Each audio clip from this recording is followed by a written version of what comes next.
नमो तस् भगवतो अरहतो सम्मा सम्बुद्धस् नमो तस् भगवतो अरहतो सम्मा सम्बुद्धस् नमो तस् भगवतो अरहतो सम्मा सम्बुद्धस्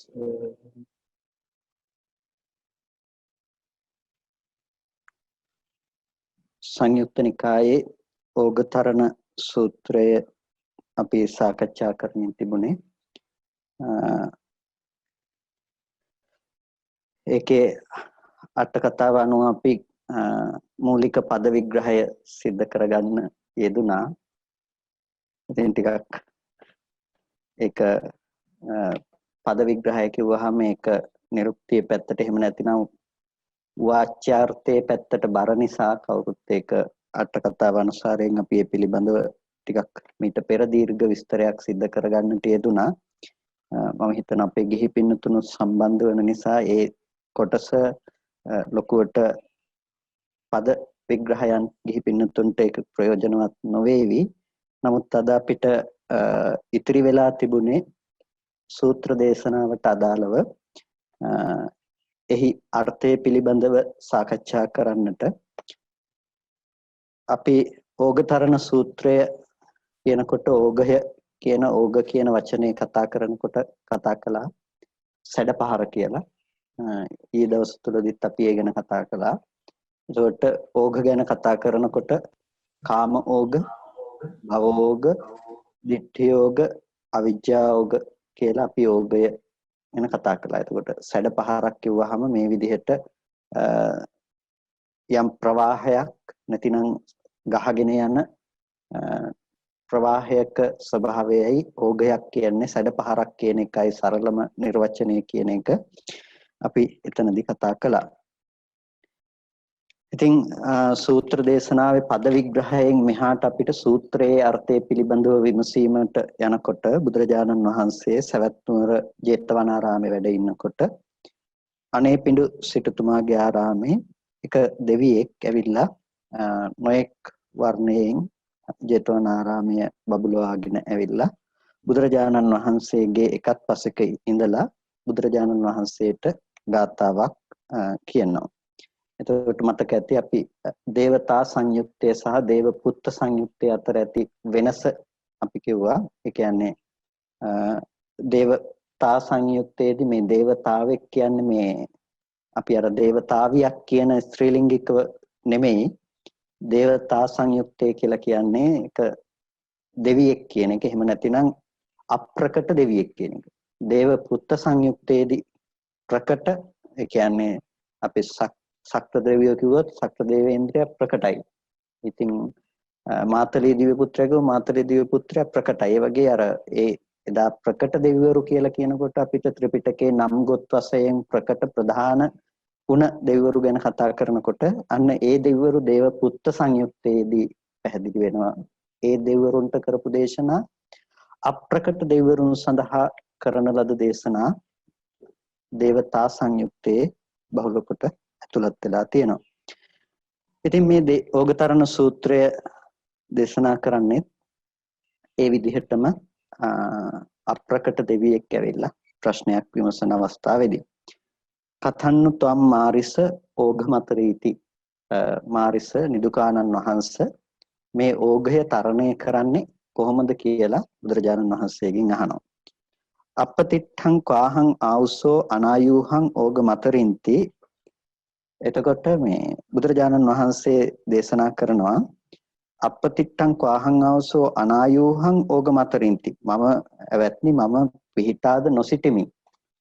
වෑයම්ද නොකිරමින් තමයි මේ ඕගය තරණය කළේ කියලා. එතකොට පිහිටාද නොසිටීමෙන් වෑයම්ද නොකරමින් ඕගය තරණය කළා කියනකොට මේ දෙවියා ටිකක් ප්‍රශ්නකාරී බවක් ඇති වුණා මේ දෙවියට. මොකද්ද මේ කියපු කාරණාවේ තේරුම කියලා.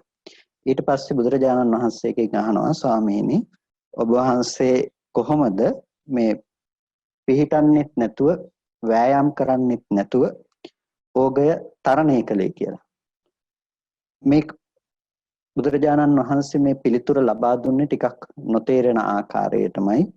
ඒකට හේතුව තමයි මේ දෙවියා අපි මීට පෙර මතක් කළා ටිකක් මාන්න අධික දෙවි කෙනෙක්. ඒ නිසා මාන්නය පහ කිරීම සඳහා නැතිනම් මානය බිඳහෙලීම සඳහා තමයි භාග්‍යතුන් වහන්සේ ටිකක් එකපාරම නොතේරෙන පිළිතුරක් දුන්නේ. එතකොට දෙවියට Taman නොදන්නා බව තේරුම් ගන්නට අවස්ථාව සලසන්නට ඕන නිසා තමයි ඒ විදිහට ටිකක් නොදන්නා ආකාරයේ දැනගන්නට නොහෙන පිළිතුරක් ලබා දුන්නේ.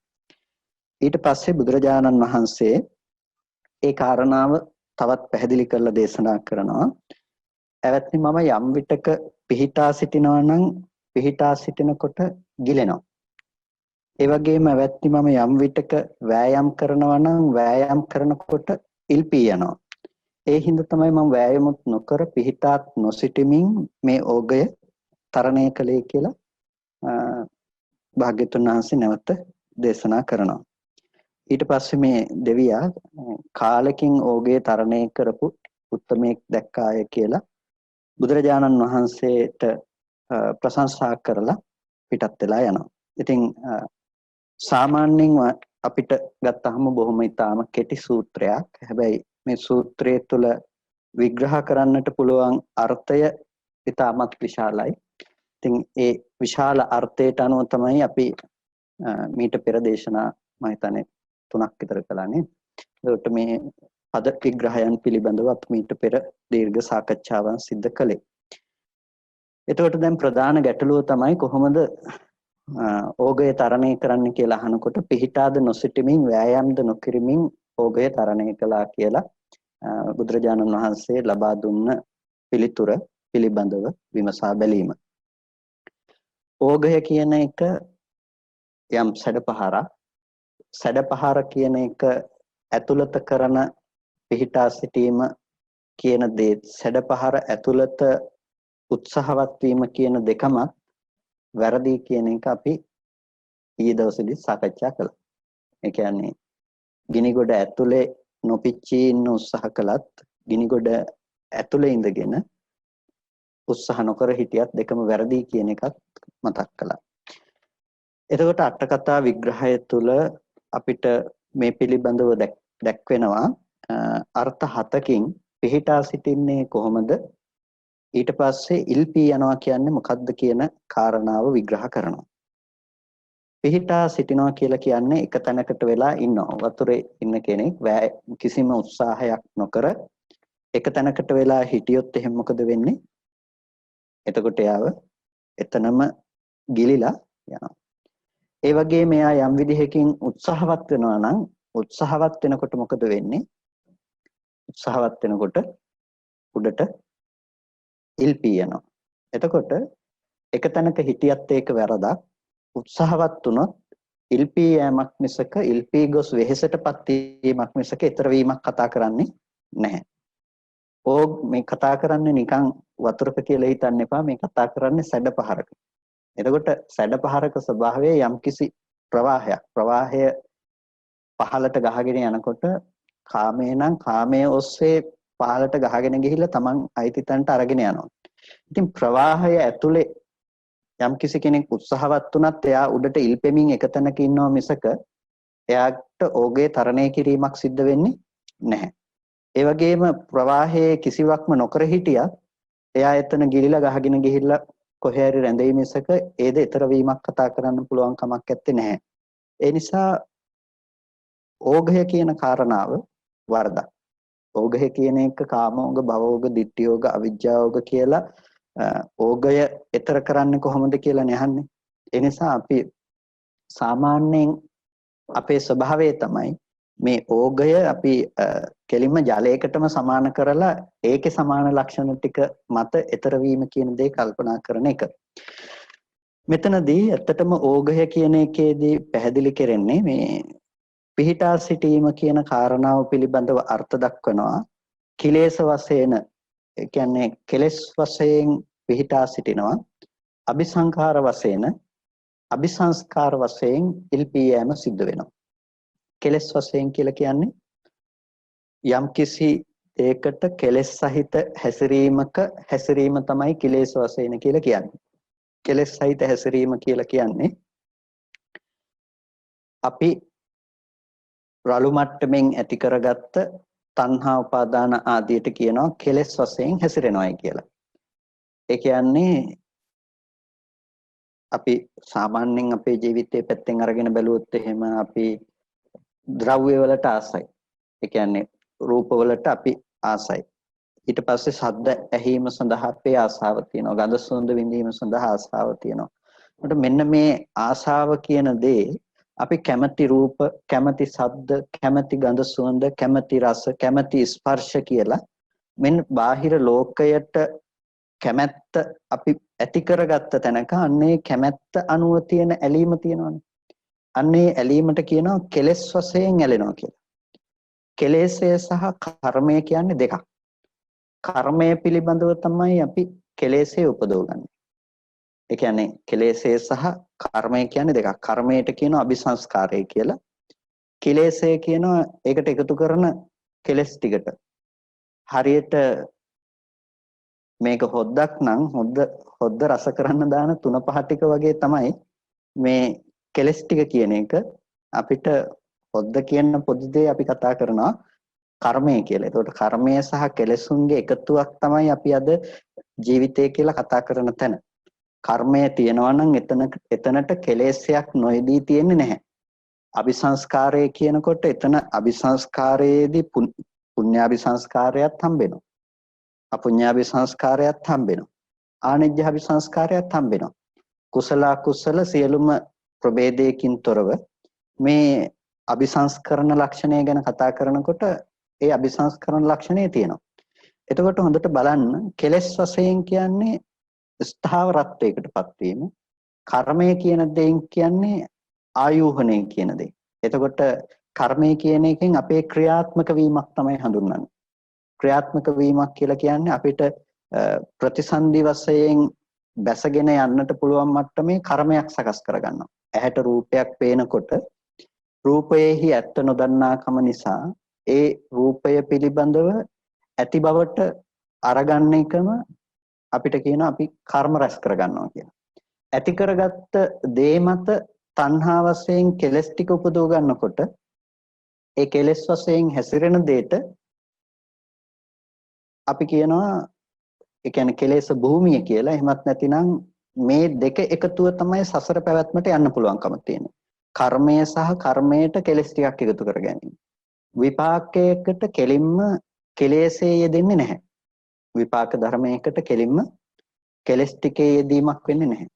විපාකයේ පිළිබඳව කර්මයක් සිද්ධ කරලා කර්මය අනුව තමයි කෙලෙසේ කියන දේ සිද්ධ කරගන්නේ.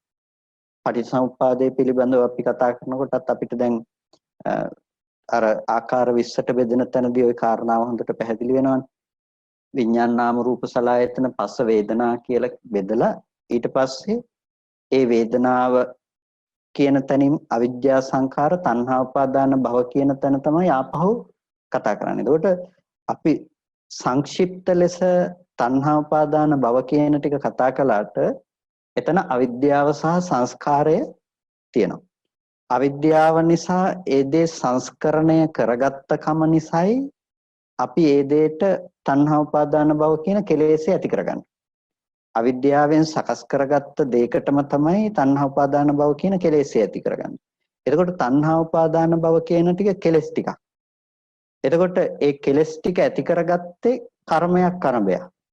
ඒක කුසලයක් වෙන්නත් පුළුවන් අකුසලයක් වෙන්නත් පුළුවන්. කුසලයේ කෙලෙසයක්ද කෙලහුව. කුසලයේ කෙලෙසයක් නෙමෙයිනේ. ඒකට කියන්නේ කර්මයක් කියලා. ඒක අபிසංස්කරණයක්. ඒක රැස් කරගත්ත දෙයක්. එතකොට ඒ කුසලයේහි අකුසල් යෙදීමක් ඇත්තේ නැහැ. එහෙනම් කුසලයේහි තණ්හා උපාදාන භව යෙදීමක් වෙන්නේ නැහැ. එහෙනම් කුසලය කියන්නේ ඒක අபிසංස්කරණයක් කර්මයක්. හැබැයි ඒකට අවිද්‍යාව මුල් වෙලා තියෙන. හැබැයි ඒ සිතේ අවිද්‍යාව තියෙනවා කියන්නේ නැහැ. කුසලය කියන එක පිරිසුදු මට්ටමක්. හැබැයි ඒ කර්මයට කෙලස් ටිකක් අනිවාර්යයෙන්ම යෙදෙනවා ඊට පස්සේ. ඒ නිසා තමයි කුසල ධර්මයන් පිළිබඳව හඳුන්වන්නේ සංකිලේශිකයි කියලා. ඒ කියන්නේ කෙලෙසෙන්න හිතයි. කෙලස් යෙදෙන්න හිතයි. කුසලයේ ආරම්භය කෙලස් යෙදෙන්න පුළුවන්කම තියෙනවා. එනිසා කුසල ධර්මයන සංකිලේශික ධර්මයක්. අසංකිලිටයි ඒක ඇතුලේ කිලුටු ඇත්තේ නැහැ. හැබැයි සංකිලේශිකයි ඒක ඕනම වෙලාවක කෙලෙසෙන්න පුළුවන්කම තියෙනවා.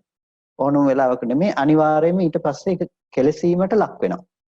ඒක තණ්හා උපාදානයන්ගෙන් ඇසුරු කිරීම සිද්ධ කරනවා.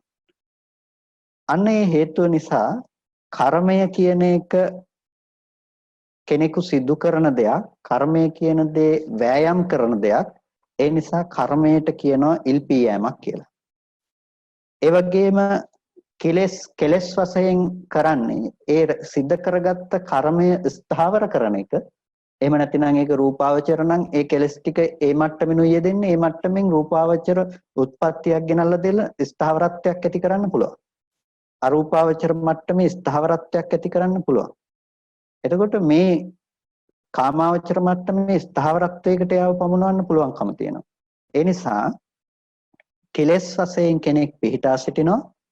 අபிසංස්කාර වශයෙන් ඒ කියන්නේ රැස් කර ගැනීමක් විදිහට එයා නැවත නැවත කර්මයේ රැස් කරනවා. ඒකට කියනවා අபிසංස්කරණය කියලා. ඒ නිසා දැන් පිහිටා සිටිනවයි කියනකොට පිහිටා සිටීමට අයිති පළවෙනිම දේ තමයි කෙලස් වශයෙන් පිහිටා සිටිනවා. අபிසංස්කරණ වශයෙන් ඉල්පී යනවා. ඒකට වෑයම් කිරීමක් තමයි කුසලයේ කියලා කියන්නේ. වෑයම් කිරීමක් තමයි රූප භූමියේ පිනිස අපි උත්සාහවත් වීම කියලා කියන්නේ. අරූප භූමියේ පිනිස උත්සාහවත් වීම කියලා කියන්නේ. එතකොට ඒ වෑයම් කිරීම කර්ම රැස් කර ගැනීම අபிසංස්කරණය කියලා කියනවා. අபிසංස්කරණය හඳුන්වනවා ඉල්පී යෑමක් හැටියට. එතකොට පිහිටා සිටින්නත් බෑ. ඒ වගේම අපිට වෑයම් කරන්නත් බෑ කියලා කිව්වේ මේ හේතුව නිසා. අපි පිහිටා සිටියොත් එහෙම අපිව ගිලෙනවා. වෑයම් කරොත් තමයි ඉල්පෙන්නේ. ඒ වගේ පිහිටා සිටීම තුලත් වෑයම් කිරීම තුලත් මේ ප්‍රවාහය තුල අපිව රැඳී සිටීම සිද්ධ වෙනවා. ඒ නිසා පිහිටා සිටීමත් වැරදි කිව්වා. ඒ වගේම වෑයම් කිරීමත් වැරදි කිව්වා. මොකද වෑයම් කිරීම කියන එක කර්ම සිදු කිරීමක්. ඒ වගේම පිහිටා සිටීම කියන එක කෙලෙස් වශයෙන් හැසිරීමක්. මේ ඔක්කොම පොදුවේ මේ ප්‍රවාහය ඇතුලේ තියෙන දේවල් නිසා තමයි මේ දෙකම වැරදි කියලා කිව්වේ. ඒක තමයි ප්‍රධානම දේ. මේ දෙකම ප්‍රවාහය ඇතුළත තියෙන දේවල් නිසා වැරදි. ඊට පස්සේ දෙවෙනි කාරණාව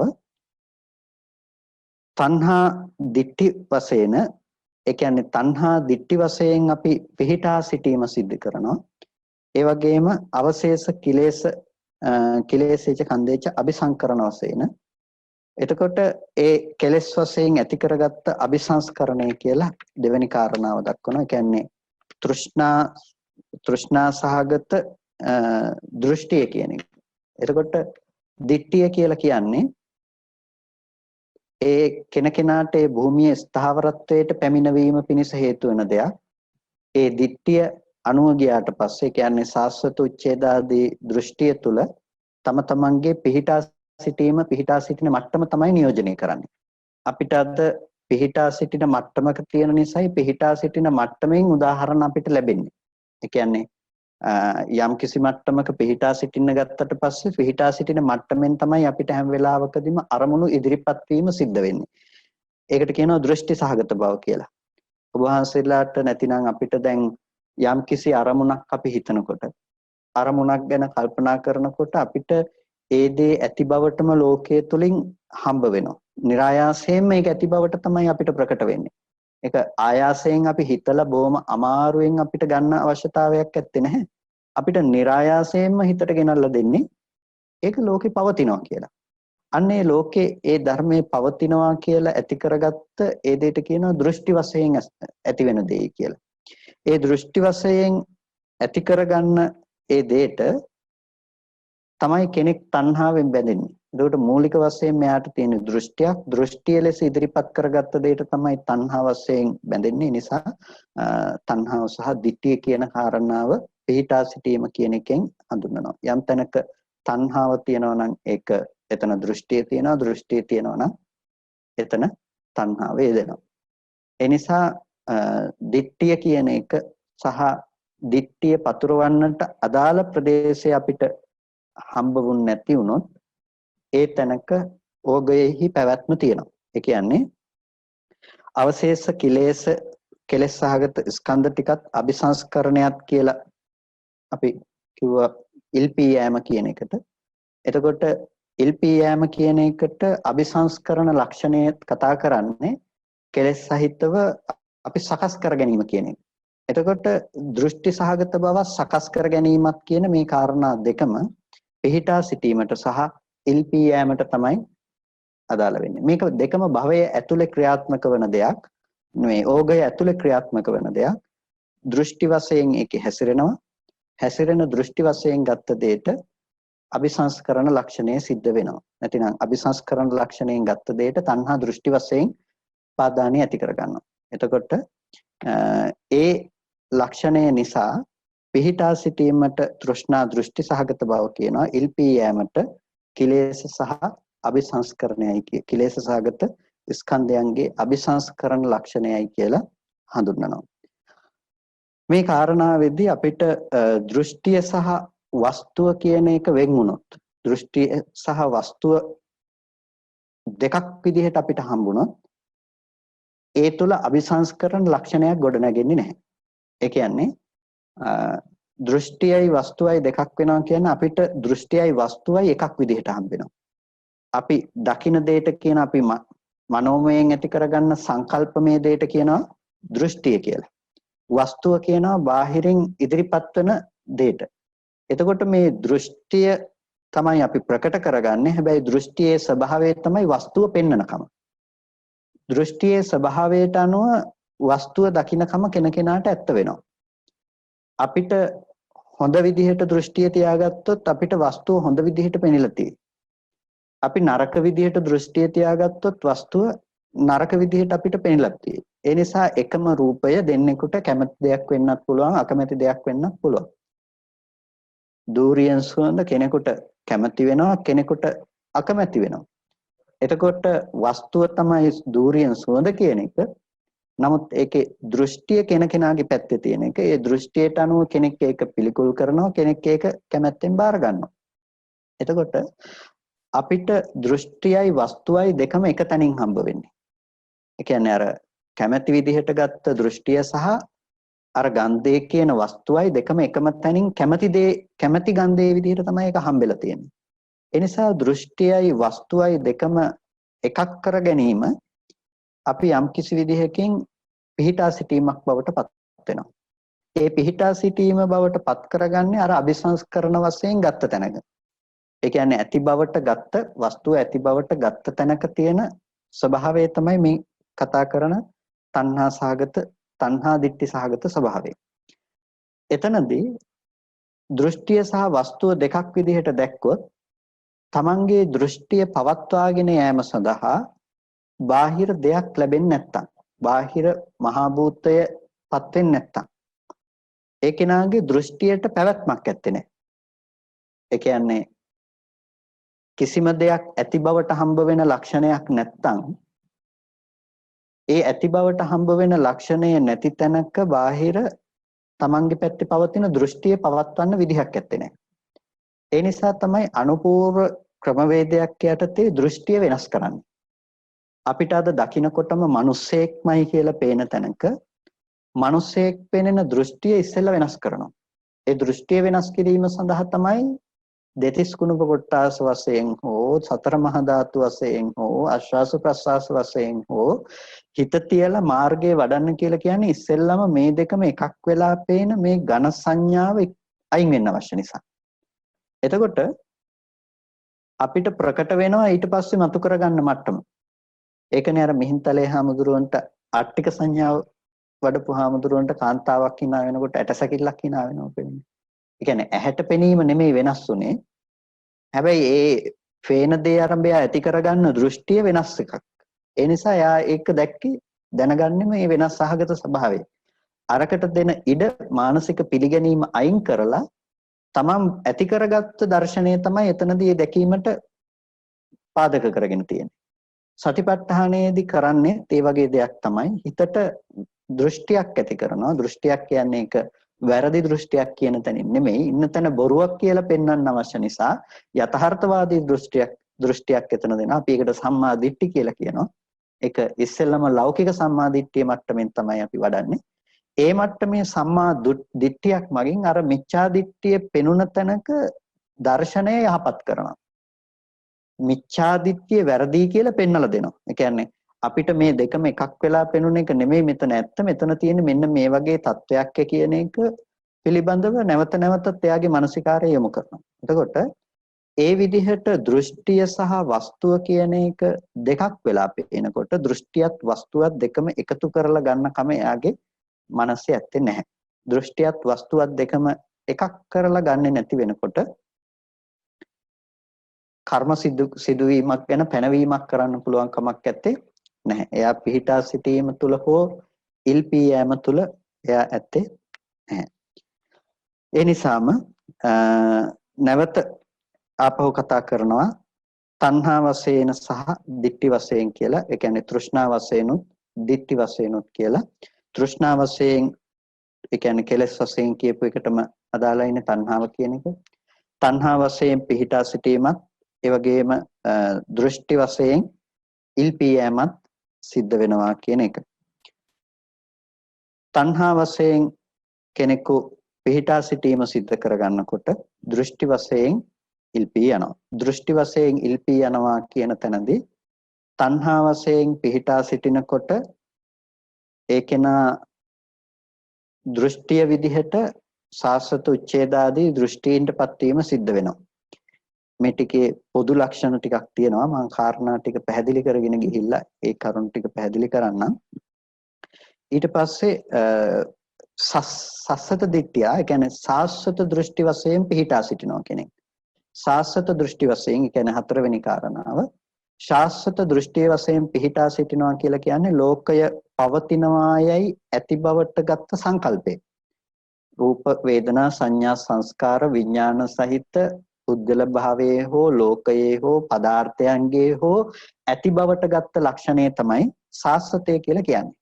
එතකොට අන්න ඒ ඇති බවට ගත්ත ලක්ෂණය, ලෝකේ පවතිනවා කියලා ගත්ත ලක්ෂණය එයා පිහිටා සිටින තැන. උච්ඡේදය කියලා කියනවා සිඳීම කියන එක. සිඳීම කියන එක ඉල්පී යෑම. එතකොට යම් කිසි කෙනෙක් මේකෙන් මිදෙන පැත්තට කැමති නම් ඒ මිදීමට කැමති කෙනාට කටයුතු කිරීම තුළ එයාට හම්බෙනවා උච්ඡේදයක්. ඒ කියන්නේ එයා සිඳීමක් කතා කරනවා. මේ ධර්මයන් එක්ක මෙතනින් පස්සේ මෙහෙම සිඳිලා යනවා කියලා. අපි ඊයේ දවසේදීත් කතා කළා සාස්වත උච්ඡේදය කියලා. ඒ කියන්නේ සාස්වත අන්තය තුල ඉන්නේ, නමුත් භජනය කරන්නේ උච්ඡේදයක්. ඇති දෙයක නැති බව.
ඇහෙනව නේද කාටත්?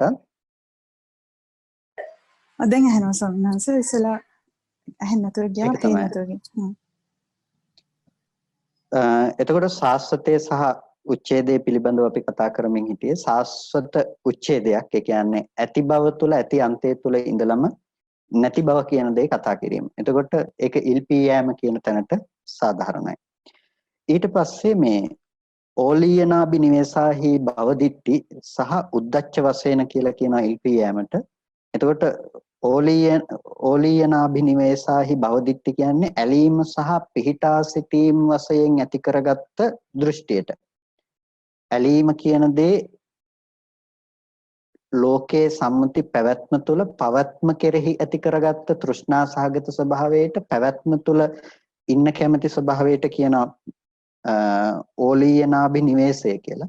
ඒ කියන්නේ පැවැත්ම තුළ හැසිරෙනවා කියන එක. පැවැත්ම තුළ බැසගෙන පවතිනවා කියන එක. එතකොට මේ පැවැත්ම පිළිබඳව ඇලීම. ඒකට කියනවා පිහිටා සිටීම කියලා. උද්දච්ච වශයෙන් එහි පිහිටා සිටින්නට බැරිකම නිසා විසිරුණු සහගත ස්වභාවයට කියනවා ඉල්පී යෑම කියලා. එතකොට අපිට ඇති දේ තුල ඇලී පැවතීමත් ඒ දේ මිදීම පිණිස උත්සාහවත් වී විසිරී යෑම කියන එකත් දෙකම වැරදි. ඇලී පැවතීම කියන එකට කියනවා පිහිටා සිටීම කියලා. ඒ දේ ඇතුළෙම උත්සාහවත් වීම කියන එකට කියනවා උද්දච්ච වශයෙන් විසිරීමට යනවා කියලා. ඒකට කියනවා ඉල්පී යෑමටපත් වෙනවායි කියලා. ඊට පස්සේ ඒකටම අදාළයි අතිධාවනාබිනිවේසා විභව දිට්ඨි ලීන වශයෙන් සම්තිට්ඨන්තෝ. එතකොට අතිධාවනාබිනිවේසය කියලා කිව්වේ වැඩිපුර දුවනවා කියන එකනේ අතිධාවනය කියන්නේ. ඒ කියන්නේ බස් එක යනකොට බස් එක ඇතුලේ දුවනවා වගේ කතාවක් නික්මන්ට යන්න ඕන නිසා. එතකොට මේ අතිධාවනය නිසා කෙනෙකු විභව දෘෂ්ටියකටපත් වෙනවා. එතකොට මේ විභව දෘෂ්ටියකටපත් වීම කියන එකත් පිහිටා සිටීමට අයිති දෙයක් හැටියට දක්වනවා. ඒ තැන පිහිටා සිටීම කියන දේ තියෙනවා. ඊට පස්සේ එතන සිත හැකිලීමටපත් වෙනකොට ලීන වශයෙන් හිතපත් වුනාම කියලා කියනවා. ඒකටත් පිහිටා සිටීම කියලායි කියන්නේ. ඊට පස්සේ හිතේ විසිරුණු සහගත ස්වභාවයට කියනවා උද්දච්ච වශයෙන් හිත විසිරීමට ගියා කියලා. ඒක ඉල්පී යෑම. ඊට පස්සේ කාමසුකල්ලිකානුയോഗයට කියනවා පිහිටා සිටීම කියලා. අත්තකිලමතානුയോഗයට කියනවා උත්සාහවත් කිරීම නැතිනම් වෑයම් කිරීම ඉල්පී යෑමට හේතුව කියලා. කාමසුකල්ලිකානුയോഗය කියනකොට කාමය කෙරෙහි ඇති බැඳීම, කාමයේ කෙරෙහි කාම සුඛය පිළිබඳව අනුയോഗව වාසය කිරීම. ඒ නිසා ලෝකෙ වැඩිපුරම කාමසුකල්ලිකානුയോഗයේ ඉන්න අය අත්තකිලමතානුയോഗයේ ස්වල්ප දෙනා ඉන්නේ. නමුත් කාමසුකල්ලිකානුയോഗයේ තුල තමයි වැඩිපුර ඉන්නේ. ඒ කියන්නේ ඒක තීරණය කරන්නේ බාහිරව කන්න බොන්න නැද්ද කියන එක මත නෙමෙයි. එයාගේ ප්‍රතිපදාව ගැන මේ කතා කරන්නේ. අද එදා වේල කන්න නැති, හොයාගන්න නැති, බොහොම දුප්පත් දුගී අසරණම මිනිස්සෙක් ඉන්න පුළුවන්. නමුත් ඒ මිනිස්සයා ඉන්නේ කාමසුකල්ලිකානුയോഗයේ.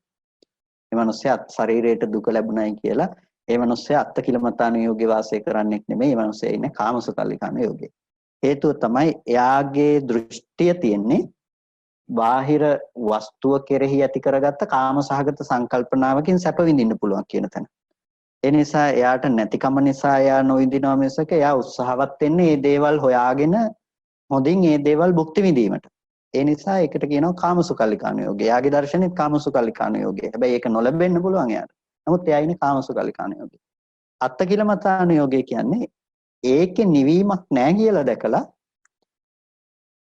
ඒකෙන් මිදෙන ක්‍රමයක් හොයාගෙන යනකොට එයා හිතනවා මේකට සැප දීලා හරියන්නේ නැහැ. මේක ටිකක් මේ දෙන ටික අයින් කරලා බැලුවොත් එහෙමනම් මිදෙන්න පුළුවන් කියලා එයා අත්තකිලමතානුയോഗයකටපත් වෙනවා. එතකොට උත්සාහ නොකර ඉඳීමත් උත්සාහ කිරීම කියන එකත් මේ දෙකම ප්‍රවාහය ඇතුලේ තියෙන දෙයක්. ඒ නිසායි අත්තකිලමතානුയോഗයත් වැඩක් නැහැ කියලා කියන්නේ. එතකොට අත්තකිලමතානුയോഗය මිදෙන්න අවශ්‍ය කෙනෙකුට ඇති කරගන්න දෙයක්.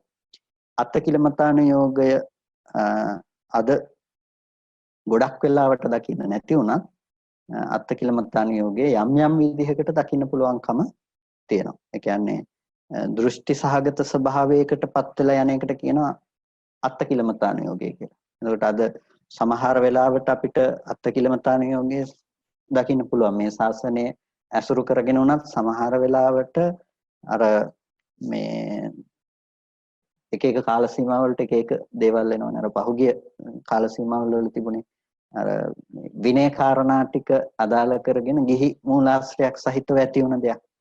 එතකොට ඒ අය බලාපොරොත්තු වෙන්නේ ශරීරයට දුක දීම තුල නිවන් දකින්න පැත්තට. එතකොට විනය පිටකයේ තුල අතිධාවනය කරමින් ඒ අය උත්සාහවත් වෙනවා ඒ ඔස්සේ නිවන් දැකීම සඳහා යන්න.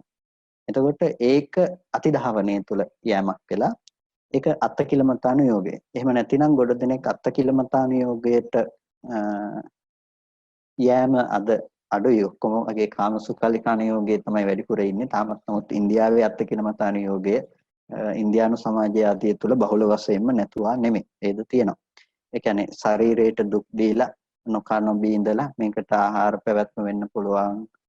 සාමාන්‍යයෙන් ඇඳුම් පැළඳුම් ඇඳලා ජීවත් වීම වෙන්න පුළුවන්. ඒ දේවල් සීමා කරලා බාහිර ප්‍රත්‍යයන්ගෙන් උපරිම සීමා මායිම් පනවගෙන ඒ සීමා මායිම් තුල දුකෙන් මිදීමක් බලාපොරොත්තු වීම අත්කිලමතාන යෝගය.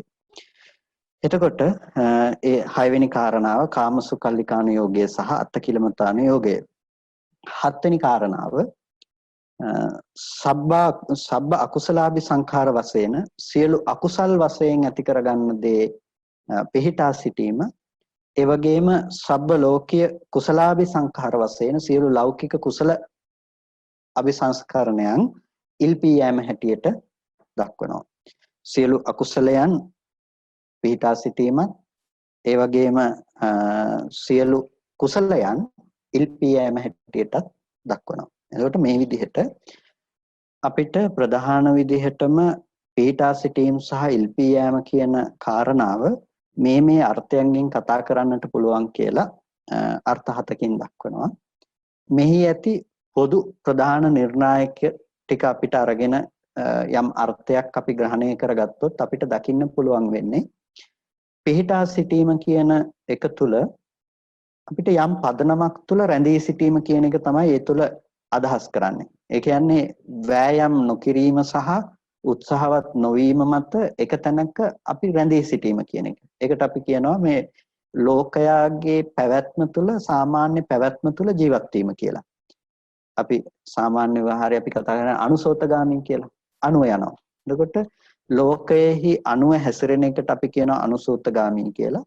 එතකොට ඒ ලෝකයේහි සැපයි කියලා හිතාගත්ත දේ සැපයි විදිහටම දකිනවා, දුකයි කියලා හිතාගත්ත දේ දුකයි විදිහටම දකිනවා. එතකොට ඒ විදිහට සැප දුක දකිමින් දුක අයින් කරලා සැපසේ ජීවත් වීමට උත්සාහවත් වෙන එකට කියනවා අපි එක තැනක පිහිටා සිටිනවා කියලා.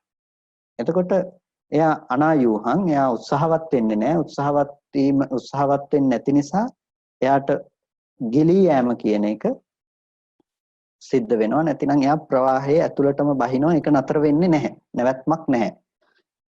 ඒක තමයි බහුල ලෙසම වාසය කරන්නේ. ඒ කියන්නේ සාමාන්‍යයෙන් ලෝකයේ තුල ඔහේ ජීවත් වීම.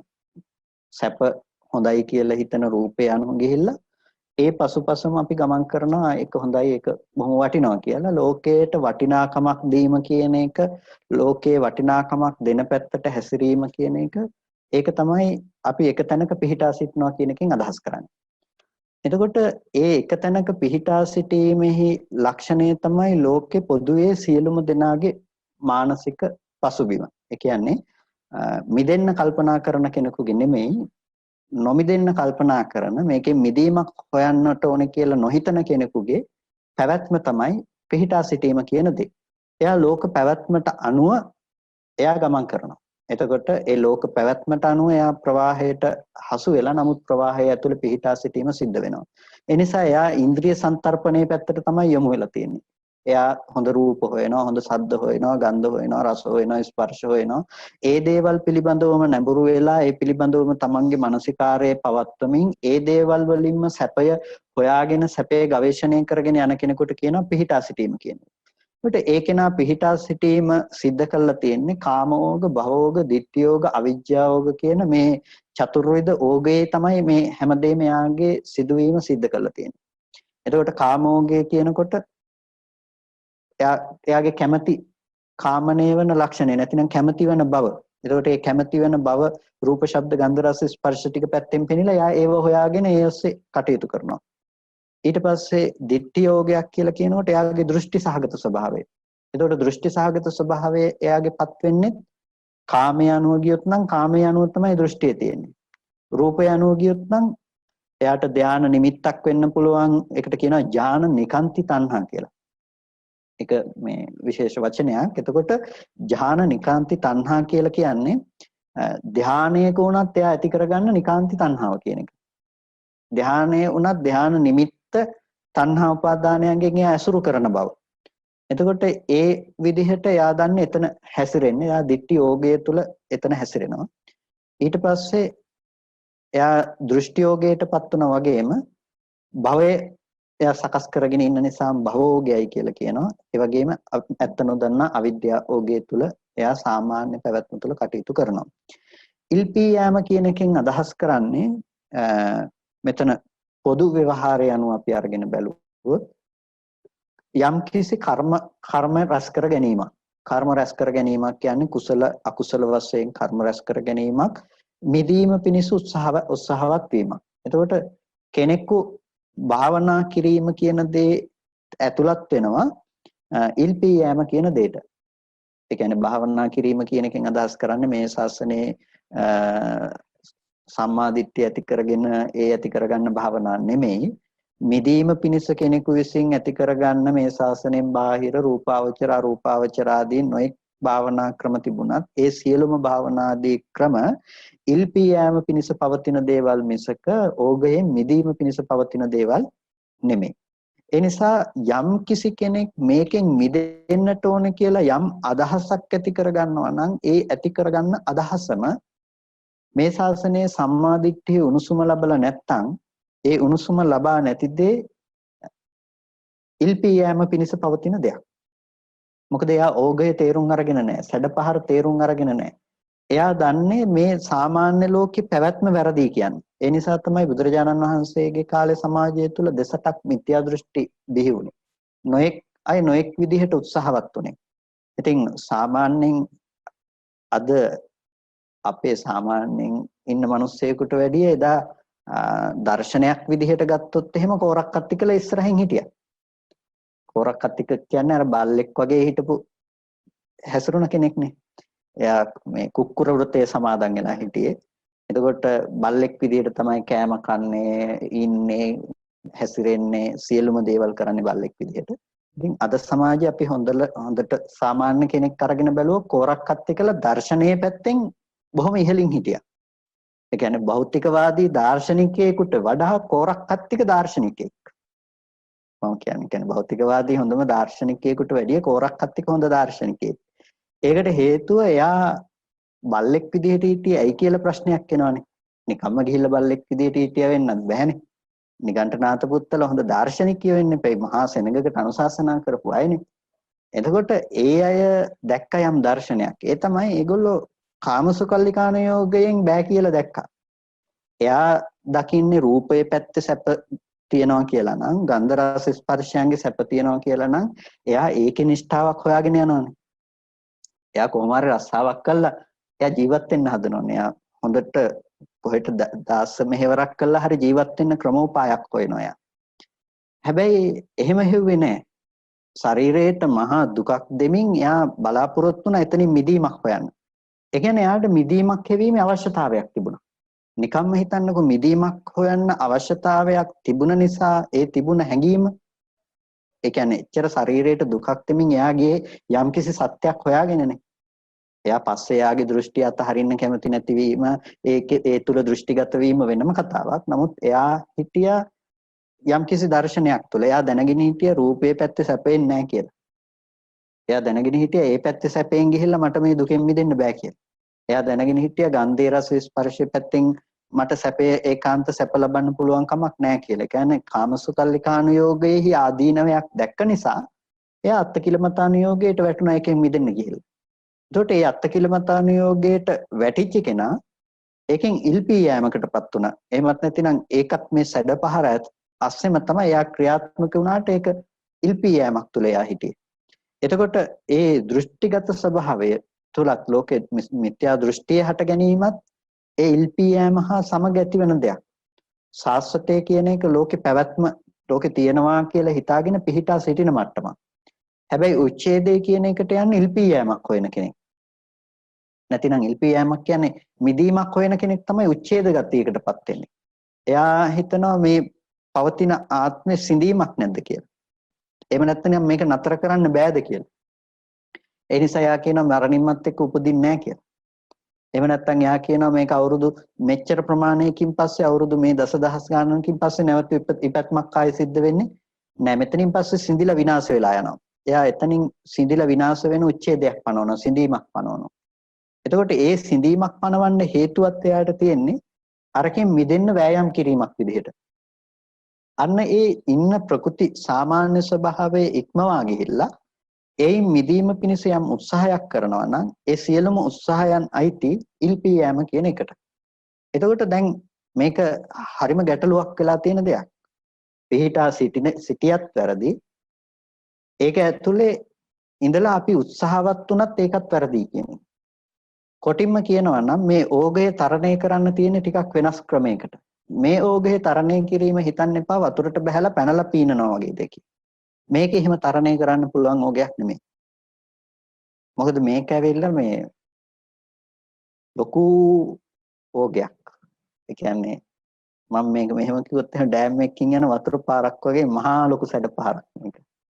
එතකොට අනන්ත සසරේ ඉඳලා පුරුදු කරගත්ත ආශ්‍රව ටික මත දිවෙන මහා ලොකු ඕගයක් මේක මහා ලොකු සැඩ පහරක්. ඕක යම් මට්ටමකින් වහලා දාන්න නැතුව ඕගේ වහන්න නැතුව ඕගෙන් ඈතර වීමක් ගැන කතා කරන්නවත් පුළුවන් කමක් නැත්තේ නෑ. ඒ නිසා ඔබ වහන්සේලාට අද සිද්ධ වෙන්නේ ඕගේ ඇතුළේ ගිහිල්ලා ඕගෙන් ඈතර වීම ගැන සිද්ධ කරන්න නෙමෙයි. ඕගේ නැති කරන්නයි තියෙන්නේ. කාමේනේ නැති කරන්න තියෙන්නේ.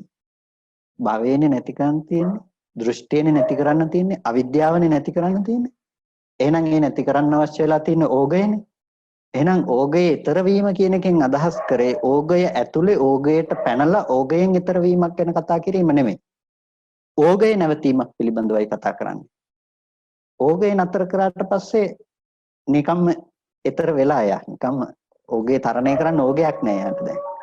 ඒ නිසා මේ ශාසනය ඕග තරණය කරනවා කියන එක ඒකයි මම මුලින්ම කිව්වේ අපි නිකන් වතුරකට බැහැලා පීනනවා වගේ අදහසකින් සංකල්පකින් හිතන්න එපා කියලා. එතකොට මෙතන තියෙන සාමාන්‍ය ස්වභාවය තමයි ඕග තරණයක් සඳහා අපිට යන්න අවශ්‍ය නම් අපි ඕගේ නැති කරන පැත්ත ගැන අපිට දැනුමක් තියෙන්න ඕන. එතකොට ඒ ඕගේ නැති කරන්න යන කෙනෙකු තමයි නිවැරදි සම්මා දෘෂ්ටියකටපත් වෙන්නේ. සම්මා දිට්ඨියක් තුළ ඉඳලා ඒ ගමන යන්නේ. එහෙම නැතිනම් අපි යන්නේ ඕගය ඇතුලේ යන ගමනක් මිසක ඕගයෙන් පරිබාහිර දෙයක නෙමෙයි. අපි සාමාන්‍යයෙන් කාමයේ ඇතුලේ නම් භවයේ ඇතුලේ නම් දෘෂ්ටියේ ඇතුලේ නම් අවිද්‍යාව ඇතුලේ නම් මේ ක්‍රියාදාමයේ ඔක්කොම සිද්ධ කරන්නේ. එහෙනම් අපිට ඒ යෝගය ඊතර වෙන්න පුළුවන් කමක් නැත්තේ නෑ. ඒ ඕගය ඇතුලේ අර මහා ලොකු සැඩපහර ඇතුලේ අපි උත්සාහවත් නොවී හිටියත් උත්සාහත් උනත් වැරදි අපි ඒක. ඒ නිසා ඕගය ඇතුලේ මේ දේ කතා කරන්න පුළුවන් කමක් නැත්තේ නැහැ. ඕගයෙන් මිදෙන්න අවශ්‍ය කෙනෙකුට ඕගේ නැති කරන තැනක් ගැන තමයි කතා කරන්න වෙන්නේ. ඒ කියන්නේ අර මහා ඩෑම් එකකින් යන අර වතුර මහා ප්‍රවාහය නතර කරන්න පුළුවන් තැනකින් නතර කරන එකක් විතරයි කරන්න පුළුවන්කම තියෙන්නේ. අන්න ඒ කෙනාට පුළුවන් ඊතර වෙන්න. ඒ නිසා අපිට මේ ප්‍රවාහය ඇති උනේ යම් තැනක නම් ඒ ප්‍රවාහය ඇති වුණු තැන බලන්න වෙනවා අපිට. ඒ කියන්නේ මේ ප්‍රවාහය මහා ලොකු මූලාශ්‍රයක් බවට පත් කරගත්ත තැනක් තිබුණා නම් ඒ තැන ගැන අපිට තේරුම් ගන්න වෙනවා. ඒ නිසා අපිට ඒ ප්‍රවාහය ඇති වුණ තැන ගැන බලනකොට තමයි අපිට දකින්න පුළුවන් වෙන්නේ ලෝකේ යථාර්ථය කියන එක. ඒ කියන්නේ හට ගැනීම සහ වැයවීම කියන ධර්මතාවය අපිට දකින්න පුළුවන් වෙන්නේ. උදේවැය කියන දේ අපිට හේතු නිසා හටගත්ත ධර්මය සහ හේතු නැති වෙනකොට නැතිව යන ධර්මතාවය අපිට තේරුම් ගන්න පුළුවන්කම තියෙන්නේ. අන්න ඒ තැන අපි ඇත්ත දැක්කොත් අර මහා ප්‍රවාහයේ පැවැත්මක් සිද්ධ වෙන්නේ. ඒ කියන්නේ හටගත්ත ධර්මය ඉතුරු නැතුව නැති වෙන බව අපි ප්‍රත්‍යක්ෂ කළොත් ඒකම තමයි අර ආපු මහා ජල කඳකට නැතිනම් ආපු මහා සැඩපහරකට නතර කිරීමක් කියලා කියන්නේ. කෙලෙස් වශයෙන් ආශ්‍රව වශයෙන් ගත්ත දේ පතිත කරන්න තැනක් හම්බ වෙනවා නම් ඒ පතිත කරන්න තැන හම්බ වෙනකම් මේ මහා ප්‍රවාහය ගමන් කරනවම තමයි. ඒ නිසා සැඩපහර හැම වෙලාවකදීම යන්නේ යම්කිසි ආනතියකට යම්කිසි කෙලවරක් බලාගෙන.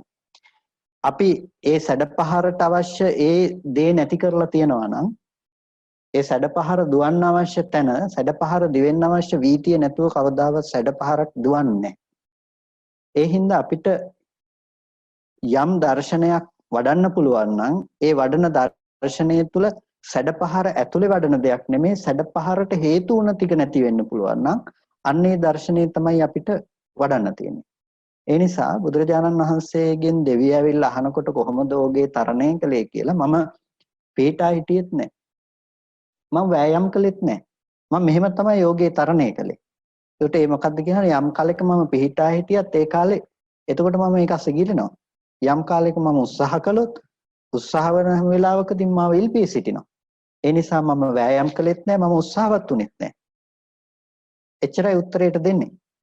එතකොට ඒ ටික උත්තරයට දෙනකොට ඒක ASCII සම්පූර්ණම තියෙනවා මේ කියන්නේ ඕගේ ඇතුලේ සිදුවීමක් නෙමෙයි කියලා. ඒ කියන්නේ ඕගේ ඇතුලේ නම් එක්ක උත්සාහවත් වෙන්න වෙනවා, එක්ක පිහිටා සිටින්න වෙනවා. එහෙනම් මේ දුන්න උත්තරේ ඕගේ ඇතුලේ උත්තරයක් නෙමෙයි. එහෙනම් අපිට ඕගය ගොඩනගෙන විදිහ ගැන අපිට දැනගන්න වෙනවා. ඕගය කියන දේ ගොඩනැගෙන්නේ අවිද්‍යාව මුල් කරගෙන තමයි මේ ඕගේ පැවැත්ම තියෙන්නේ. අවිද්‍යාව ඕගේ තමයි මේ අනිත් ඕග ටිකේ පැවැත්මට මූල. එතකොට අවිද්‍යාව කියලා කියන්නේ ඇත්ත නොදන්නාකම.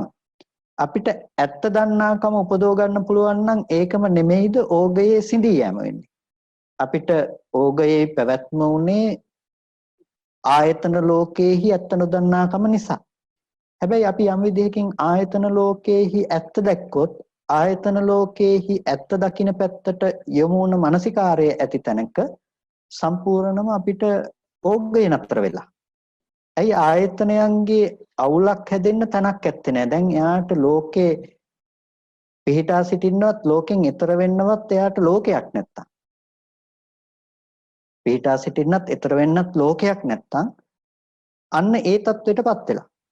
එතකොට එයාට ඉන්න තැනකුත් නැහැ, යන්න තැනකුත් නැහැ.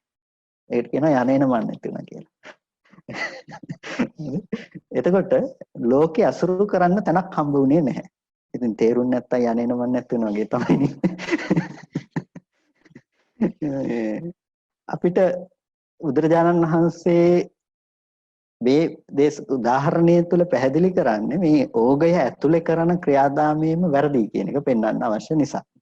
ඒ නිසා තමයි ඕගයෙන් ඈතර වෙන්න අවශ්‍ය කාරණා ටික අපිට පෙන්වන්නේ. ඒක අපි ප්‍රතිපදාව පැත්තට ගලපලා බැලුවොත් අපිට මුලින් ඉඳලා අගට ඊට පස්සේ ක්‍රමානුකූලව කතා කරන්න වෙනවා. දැන් මේ කතා කරන්නේ ඕගය ඇතුලේ බැහැලා ඉන්න කෙනෙකුට ඕගයෙන් ඈතර වෙන ක්‍රමයක් ගැන මේ කතා කරන්නේ. කාමෝග, භවෝග, ditthiyෝග, අවිජ්ජාෝග කියලා ඕගය ඇතුලේ බැහැලා ඉන්න කෙනෙකුට ඕගෙන් ඈතර වෙන ක්‍රමයක් ගැන. ඒ නිසා මේ ඕගය ඇතුලේ ඉන්න කෙනෙකුට මේ දේ කතා කරන නිසා තමයි එකපාරම මේකේ නතර කිරීමක් ගැන බුදුරජාණන් වහන්සේ කතා කරන්නේ නැත්තේ. කියන්නේ දැන් උද්ගටිතඥ පුද්ගලයෙකුට නම් ධර්මය අවබෝධ කරගන්නකොට ඒ වචන දෙක තුනකින් ඒ ධහම අවබෝධ කරගන්න පුළුවන්කම තිබුණා. දෙපදයක් අහනකොටම ධර්මය අවබෝධ කරගත්තා. හැබැයි ඤෙය්‍ය පුද්ගලයෙකුට නම් සිද්ධ වෙනවා ඒක යම්කිසි භාවිතයක් කරන්න, දියුණු කරන්න. ඉතින් උද්ගටිතඥ පුද්ගලයෝ සමස්තයක් ලෙස භාග්‍යතුන් වහන්සේගේ හමුවේදීම ධර්මය අවබෝධ කළා. උද්ගටිතඥ පුද්ගලයෝ. ඤෙය්‍ය පුද්ගලයෝ සමස්තයක් විදිහට ධර්මය අවබෝධ කළා. මේ විපංචිතඥ පුද්ගලයෝ. ඤෙය්‍ය පුද්ගලයෝ ගොඩක් වෙලාවට ශාසනයේ පසු කාලීනව ප්‍රයෝජන ගන්නේ ඤෙය්‍ය පුද්ගලයින් විසින්. එතකොට උද්ගටිතඥ පුද්ගලයන් භාග්‍යතුන් වහන්සේ හමුවේදීම ධර්මය අවබෝධ කළා වගේම ඒ පුද්ගලයන් ලෝකේ දුර්ලභයි. ඒ නිසා තමයි බුදුරජාණන් වහන්සේ වැඩ ඉන්න කාලෙදිමත් භාග්‍යතුන් වහන්සේ හමුවේ වුණත් රහත් වෙන ප්‍රමාණය අඩුවක් තිබුණානේ. අර බුදුරජාණන් වහන්සේ ළඟට ගිහිල්ලා ඒකනේ අහන්නේ ස්වාමීනි භාග්‍යතුන් වහන්සේ මුල් යුගයේදී බොහෝ භික්ෂූන් ධර්මය අවබෝධ කළා, ධර්මය අහලා දැන් එච්චර භික්ෂුන් වහන්සේලා ධර්මය අවබෝධ කරන්නේ නැත්තේ ඇයි කියලා ප්‍රශ්නයක් අහනවානේ. ඒ කියන්නේ බුදුරජාණන් වහන්සේ හමුවේහි අර වහා ධර්මය අවබෝධ කරගත්ත පිරිස ඊටාම සීමා සහිත වුණා එදා කාලය ඇතුළතත්. ඒ කියන්නේ බුදුරජාණන් වහන්සේ වැඩ සිටිය 45 වස පුරාවටත් ඒ ප්‍රමාණයේ අඩුවීම කියන දේ දකින්න ලැබුණා. එතකොට අද කාලේ වෙනකොට ඒක අහන්න දෙයක් නැහැනේ. ඒක අද ඇත්තටම මේ අපි ගත්තොත් ඤෙය්‍ය පුද්ගලයින්ට ශාසනයේ ප්‍රයෝජන ගන්න තියෙන ප්‍රධාන කාලයක්. එහෙනම් ඒ පුද්ගලයින්ට ශාසනයේ ප්‍රයෝජන ගන්නකොට ඒ පුද්ගලයින්ට අනුපූර්ව විදිහට තමයි මේ ඊතර වීමක් ගැන කතා කරන්න වෙන්නේ. ඒ නිසා ඒ පුද්ගලයින්ට තමයි සතර සතිපට්ඨානාදී භාවනාවන් ගැන බුදුරජාණන් වහන්සේ දේශනා කරලා තියෙන්නේ, කතා කරලා තියෙන්නේ.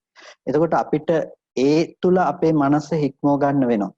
අපි ගත්තොත් එහෙම ආනාපාන සතිය ඉස්සෙල්ලාම වඩනකොට කෙනෙකුට හිතෙන්න පුළුවන් ඒකත් ඉල්පී යෑමක් නේද කියලා. ඒක ඉල්පී යෑමක් කියන එක ව්‍යවහාර නොකරන්න හේතුවක් මත.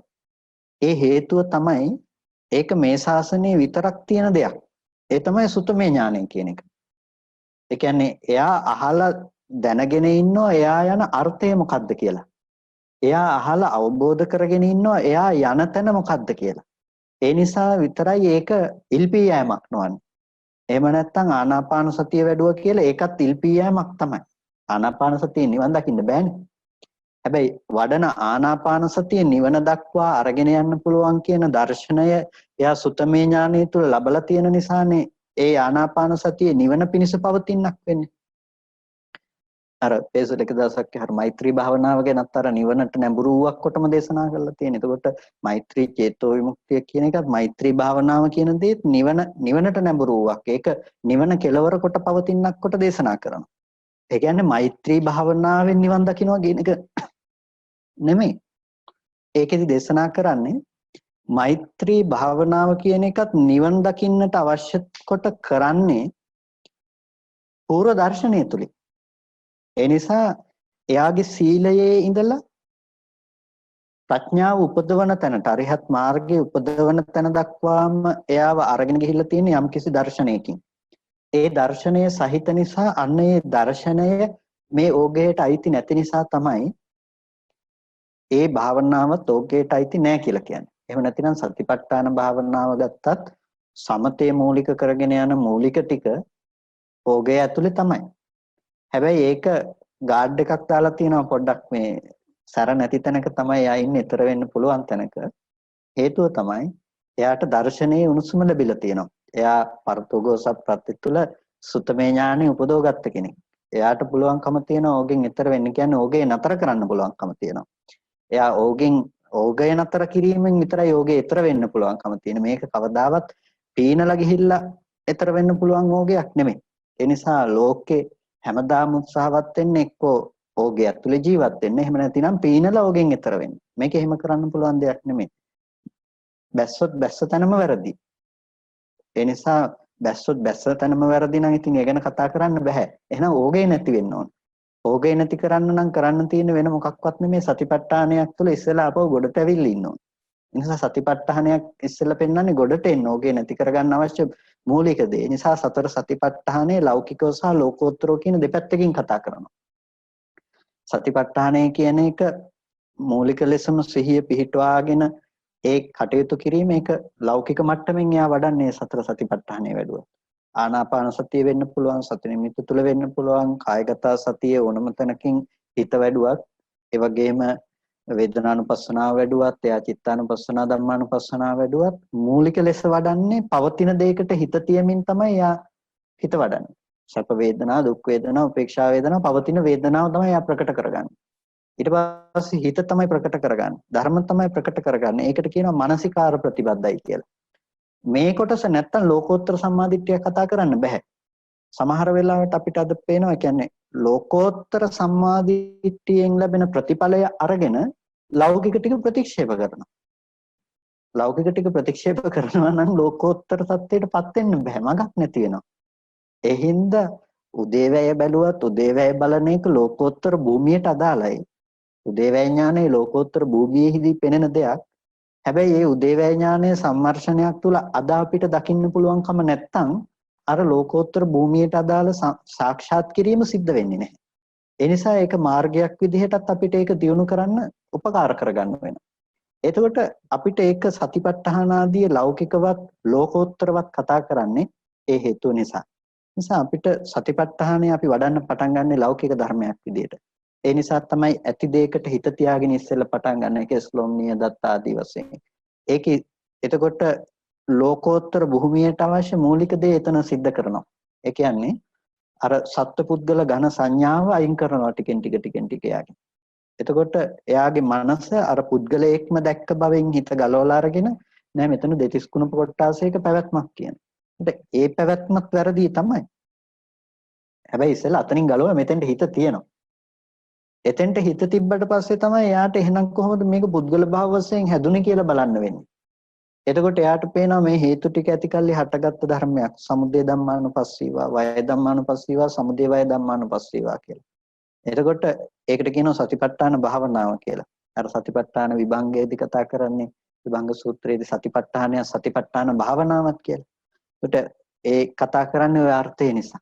එතකොට සතිපට්ඨානය වඩන්නත් පුළුවන්. සතිපට්ඨාන භාවනාව විදිහට ඒක දියුණු කරන්නත් පුළුවන්. එතකොට අපි සතිපට්ඨානයක හිත තැබීම තුළ අපිට දියුණු වෙන්නේ සතිපට්ඨාන භාවනාව වඩන්න අවශ්‍ය පසුබිම. එතකොට ඒ සතිපට්ඨාන භාවනාව තමයි අපිට නිවන පිණිස හේතු වෙන්නේ. ඒ නිසා තමයි ඒකායනෝ අයම් භික්කවේ මේ මග්ගෝ සත්තානං විසුද්ධියා කියලා මහණෙනි මේ එකම මගයි සත්වයන්ගේ පිරිසුදු බව නිවනට තියෙන කියලා සතිපට්ඨානය දේශනා කරන්නේ. ඒ කියන්නේ හිත අරගෙන යන්න තියෙන මාර්ගය තමයි සතර සතිපට්ඨානය කියලා කියන්නේ. ඒක ලෞකික භූමියේ ඉඳලා ලෝකෝත්තර භූමිය දක්වාම තියෙන මාර්ගය. ඒකට ඒ මාර්ගය තුල තමයි නිවනට යන්න පුළුවන්කම තියෙන්නේ. ඒකේ කොටසක් අපි කියනවා ලෞකිකයි කියලා. ඒකේ කොටසක් ලෝකෝත්තර භූමියට අදාළව යෙදිලා තියෙනවා. එතකොට ඒ විදිහට තමයි ඕගයෙන් එතර වීම ගැන කතා කරන්න පුළුවන්. එහෙම නැතුව ඕගය ඇතුලේ නම් උත්සාහවත් වුණත් වැරදි, උත්සාහවත් නොවුණත් වැරදි.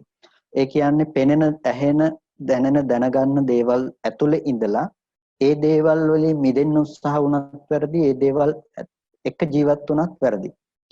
අපිට භාවනා කරන්න ගියත් අපිට සියුම් ලෙස ඔය වගේ කෙලෙස්යන් අපේ හිතට එන්න පුළුවන්කම තියෙනවා. ඒ වගේ කෙලෙස්යන් අපිට අරමුණු වීම සිද්ධ වෙනවා. ඒ කියන්නේ අපි සාමාන්‍යයෙන් භාවනාවක් තුළ හිටියත්, භාවනා කරන්න ගියත් අපි දෘෂ්ටි වශයෙන් ඒ භාවනාවේ ඒ තැන් උපාදාන වශයෙන් අල්ලන්න පුරුදු වෙනවා. එහෙම නැත්නම් ඒ කියන්නේ එක්ක මොකක්වත්ම නැහැ කියලා හිතනවා, නැති තැනකටපත් වෙනවා, මොනවා හරි මට්ටමක තුල අපි බැඳිලා ඉන්නවා. සමහර වෙලාවට ඒ භාවනා හිතම උපාදාන වශයෙන් නැවත අල්ල ගන්නවා, ග්‍රහණය කර ගන්නවා. අර මූලික වශයෙන් ලැබෙන සම්මාදිට්ඨිය තමයි ඔය ඔක්කොම සිඳලා දාන්න අවශ්‍ය දර්ශනය ගොඩනගන්නේ. ඒ නිසා තමයි මේ හැම කාරණාවක්ම මේ විවිධ පරයයන්ගෙන් කියන්නේ ඒ ගොඩනගෙන දර්ශනය හරිම වැදගත් වෙනවා අර ලෝකෝත්තර දර්ශනය ඇති කරගන්න යනකොට. ඒ කියන්නේ හිතට තිතියක්, විඥාණයට තිතියක් දෙන්න බෑනේ අපිට මොන තැනක්වත්. ඉතින් හිත රූපය විඥානත් තිතියක් වෙනකොට, ශබ්දේ ගන්ධේ රස ස්පර්ශයේ විඥානත් තිතියක් වෙනකොට ඒක පැහැදිලි. හැබැයි විඥානත් තිතියක් වෙනකොට ඒක තේරුම් ගැනීම හරිම අපහසුයි. එතකොට ඒ මිදීම පිණිස ගන්න දේම විඥානත් තිතියක් වෙලා නම් නිවනත් මඤ්ඤණා කරනවා කියලා බුදුරජාණන් වහන්සේ දේශනා කරනවා. නිබ්බානම් මඤ්ඤති. නිවනත් මඤ්ඤණා කරනවා. එතකොට නිවනත් මඤ්ඤණා කරලා නිවන් දකින්න කෙනත් මමයි. ඒ ඉන්න මාව තමයි නිවනට දාගන්න උපරිම උත්සාහවත් වෙන්නේ. එතකොට අර ස්කන්ධයන්ගේ උදේවැය දර්ශනය තුල සලායතන නිරෝධය තුල දකින්න නිවනට මෙහා ගිහිල්ලා මේ ඉන්න කෙනාව නිවනට දාලා ටක් ගාලා මිදෙන ක්‍රමයක් ගැන අපි කල්පනා කරනවා. ඒක බොහොම සියුම්ම යන දෙයක්. එයා නිවන් දකින්න හිත වැඩුවත් ඒ වඩන හිත පවා එයා මඤ්ඤණාවෙන් නැවත ඇසුරු කරන තැනකටපත් වෙනවා. ඒ නිසා භාවනාව කරනකොටත් අපි බොහොම පරිස්සම් වෙන්නට ඕන මේක ඕගය ඇතුලේ තියෙන දෙයක් වෙන්න බැරි වෙන්නේ. ඒ කියන්නේ මේක ඕගය ඇතුළටම යන්න තියෙන දෙයක් නෙමෙයි. ඕගය ඇතුලේ ඉඳලා ඕගේ ඊතර වීමට පවතින දෙයක් නෙමෙයි. ඕගේ නැති කිරීම පිණිස අපි උත්සාහවත් වෙන දෙයක්. ඒ නිසා ඕගේ නැති කරන්න උත්සාහවත් වෙන්න ඕන. ඕගය ඇතුලේ හිටියත් ඊතර වෙන්න උත්සාහවත් වුණා ඒක කිසිම දෙකම ප්‍රයෝජනවත් නැති දෙයක්. මොකද ඒ ප්‍රවාහයට විරුද්ධව යන්න පුළුවන් කමක් නැත්තේ නැහැ. ඒ ප්‍රවාහය නැති කරන්න පුළුවන් මිසක ඒකේ පීනන්න පුළුවන් කමක් නැත්තේ නැහැ. ඒ නිසා ඒකේ උත්සාහවත් නොවුනත් වැරදි. ඒ ප්‍රවාහයේ ඇතුලේ ජීවත් වුණොත් ජීවත් වීමම වැරදි නම් ඒක ඇතුලේ ආයේ කතා කරන දෙයක් නැහැ. ඒ නිසා ඕගතරණ සූත්‍රයේදී බුදුරජාණන් වහන්සේ දේශනා කරපු අර්ථය අපිට වටහා ගන්න පුළුවන් ආකාර 7ක් පිළිබඳවයි අපි කෙටියෙන් කතා කළේ. ඊට පස්සේ ඒ ඔස්සේ අපිට අර්ථ ගන්න පුළුවන් මූලික සැලැස්ම පිළිබඳවයි අපි ඊට පස්සේ කතා කළේ. කියන්නේ ඒ ඔස්සේ අපිට අර්ථ ගන්න පුළුවන්කම තියෙනවා මේ විදිහට පිටා සිටීම කියන්නේ මොකද්ද? ඊතර වීම කියන්නේ මොකද්ද? සහ මේක දෙකම ඕගේ ඇතුලේ තියෙන දෙයක් නම් ඒක ඕගේ ඇතුලේ තියෙන දේ වැරදි කියන්නේ.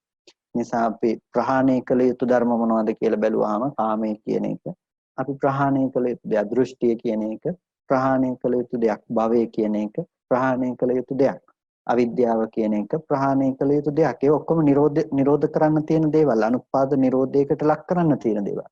එතකොට මේ දේවල් නොහට ගන්න බවට පත් කරන්න ඕනේ නම් ඒ කියන්නේ මේ ඕගය කියන එක නොහට ගන්න බවට පත් කරන්න ඕන දෙයක් නේ. ඕගය තියාගෙන ඒකෙන් ඈතර වීම නෙමෙයි. ඕගය නැති කරන්න ඕන. එහෙනම් තව විදිහකින් මේ කතා කරන්නේ ඕගය නැති කරන්න කියලා කතා කරන්නේ මේ මොකද්ද? ඇහැ නැති කරන්න ඕන, රූපය නැති කරන්න ඕන, චක්කු විඥානය නැති කරන්න ඕන. අයි මේ දේවල් ඇති බවට හම්බෙන එක තමයි යෝගය. එහෙනම් ඒ බවට ඇති මනස දුරු කිරීම ඒ දේවල් වල නිරෝධය. නිරෝධය කියන්නේ ඒක අනුත්පාද නිරෝධයක්. ඒ අනුත්පාද නිරෝධය දකින්න බෑ අර හටගත්තු ධර්මයන් ඉතුරු නැතුව නැති වෙන නිරෝධය නොදැක්කොත්. ඒ නිසා හටගත්තු ධර්මයන් ඉතුරු නැතුව නැති වෙන නිරෝධය දැකීම ඒ කියන්නේ දුක්ඛ සත්‍ය ප්‍රතිවේදය. ඒ කියන්නේ සංකත ලක්ෂණ සංකත ධර්මය හටගෙන නිරුද්ධ වෙනවා කියලා දැක්ක එක.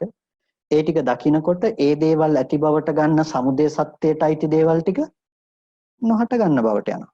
එහෙනම් අර ධර්මයන්ගේ හටගෙන නිරුද්ධ වෙන නිරෝධය දකිනකොට සමුදය පාක්ෂික ධර්මයන්ගේ අනුත්පාද නිරෝධයට යනවා. කොටින්ම භවය සහ භවයේ නැතිනම් ඕගය සහ ඕගේ පවතින තියෙන සියලු විෂය අයින් කරලා තියෙනවා. ඒ ටික අයින් කරපු නිසා යා ඕගේ තරණය කළ කෙනෙක් කියලා කියනවා.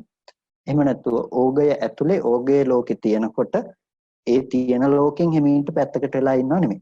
එතකොට ඒ නිසා මේ ශාසනයේ රහතන් වහන්සේට ඕගය ගොඩනගෙන්න තියෙන තැන් ටික ඇත්තේ නැහැ. ඕගය ගොඩනගෙන්න තියෙන තැන් ටික ඇත්තේ නැහැ කියන්නේ යම් කිසි ඕගයක් ගොඩනගුනේ අස රූප චක්කු විඥාන ආදී ධර්ම ටික ඇති කල්හි නම් ඒ ධර්මයන්ගේ පැවැත්මක් ආය ඇත්තේ නැහැ. ආයතනයන්ගේ පැවැත්මක් එතන කතා කරන්නේ නැහැ. ඇයි ඒ ඕගයට ඒ ධර්මයන්ගේ මේ ඕගය නැත්තම් ඒ ධර්මයන්ගේ පැවැත්මක් නැති නිසා. ඒ නිසා ඕගය නැති කිරීම ගැන අපිට කතා කරන්න වෙන්නේ ඒතනින්ම තමයි. ඒකට ඕගය ඇතුලේ ඒ කියන්නේ මේ විදිහටම අපි ඇති බවට මේ අසුරු කරන ලෝකේ මේ විදිහටම තියෙනකොට වෛශික ලෝකේ මේ විදිහටම පවතිනකොට ඒ පවතින ලෝකය එහෙම්ම තියාගෙන මම විතරක් මිදිලා මම පැත්තකට වෙනවා කියන තැනින් නෙමෙයි ඊතර වීම කියන දේ කතා කරන්නේ. ඕගය නතර කොට දැමීමක් තමයි ඊතර වීම කියලා කතා කරන්නේ මේ ඕගතරණ සූත්‍රයේ. ඉතින් මුල් ටික නම් බොහොම අමාරුවෙන් අහගෙන හිටියා මේ පද විග්‍රහ ගියපු ටිකනේ. ඉතින් ඕගතරණ සූත්‍රයේ ආශ්‍රයෙන් ප්‍රශ්න ගැටලු තියෙනවා නම් ඔබ වහන්සේලාට අහන්න පුළුවන්. අපේ පින්නතුන්ටත් ඕගතරණ සූත්‍රයේ අසුරු කරගෙන හෝ මොනවා ප්‍රශ්න තියෙනවා නම් අහන්න පුළුවන් මේ වෙලාවේ.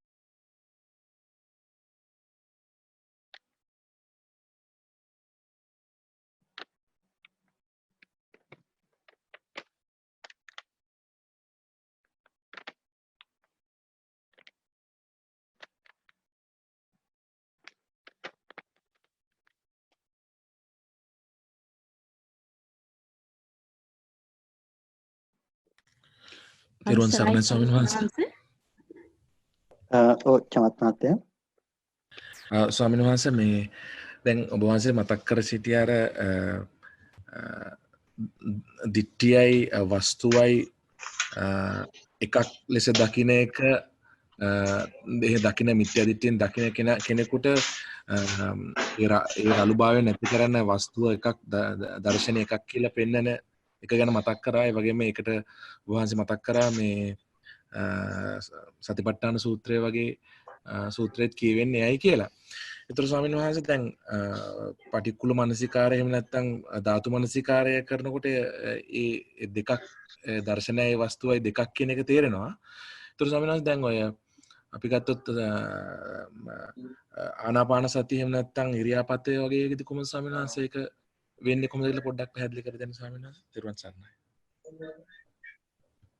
වස්තුව සහ දෘෂ්ටිය වෙන්වීම කියන එක ඉරියව් පැවැත්ම හෝ එහෙම නැතිනම් අපේ ඒ දේ මතම නෙමෙයි කතා කරන්නේ.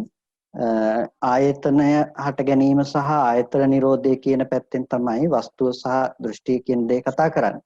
එතකොට ඒක ප්‍රායෝගිකව වැඩිම කියන තැනදී අපි හිතමු සක්මන් භාවනාව කරනකොටත් එයා සක්මන අනුව අතපය අරගෙන යෑම ගැන පවත්වන මානසිකාරය නෙමෙයි එතනදී වස්තුව සහ දෘෂ්ටිය මිශ්‍ර නොවීම කියන තැනින් අදහස් කරන්නේ. ඒ තැනදීත් එයාට පුළුවන් මේ මානසිකාරය පවත්වන්න. ඒ කියන්නේ එයාට මේ ඇහැට දකින දේ පිළිබඳව ඇහැට දකින රූපය පිළිබඳව ඇති කරගන්න දෘෂ්ටිය තියෙනවා නම් ඒ දෘෂ්ටිය අනුවම තමයි යාගේ ක්‍රියාකාරීත්වය තියෙන්නේ.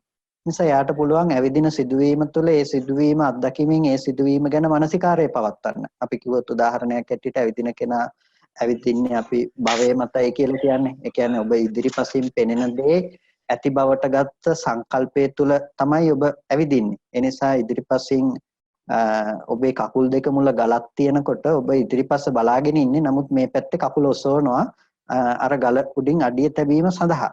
එතකොට දැන් පේන්නේ වෙන දෙයක්, ඔබ මෙහි ක්‍රියාත්මක කරන්නේ තවත් දෙයක්. ඒකට හේතුව තමයි අර ඇති බවට ගත්ත සංකල්පනාව කියන එක. එතකොට ඒක කවදාවත් අපිට පෙනෙන දේ සහ දැනගන්න දේ සමග මිශ්‍ර කරන්නේ නැත්නම් ලෝකේ පවතින පැවැත්ම කියන දේ ලෝකේ දැනගන්න දේ එළියේ තියෙන්නේ කියලා පවතින දේ කියලා අපි හිතාගෙන ඉන්නවා නම් අන්න ඒක ඇසුරු නොවන විදිහට සක්මන් කිරීම තුළ උනත් කෙනෙකුට සිහිය පවත්වන්නට පුළුවන්කම තියෙනවා ඒ ඉරියාපතේ තුල උනත්. එතකොට එයා වස්තුව සහ දෘෂ්ටිය එකතු නොවන පැත්ත ගැන මානසිකාරයේ පවත්වනවා. එතකොට මේ මානසිකාරය කියන එක ප්‍රත්‍යක්ෂ ඥානය නෙමෙයි.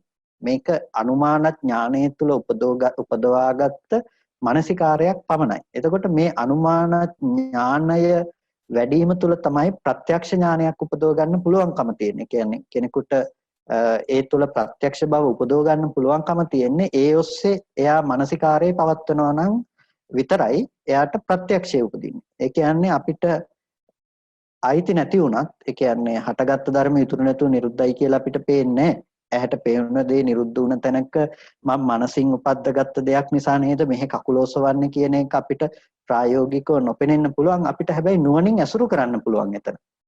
අන්න ඒ නුවණින් බලාගෙන ඒ සක්මන් භාවනාව වුණත් ඒ දේ ඇතුළත ඒ කාරණාව सिद्ध කරන්න පුළුවන්.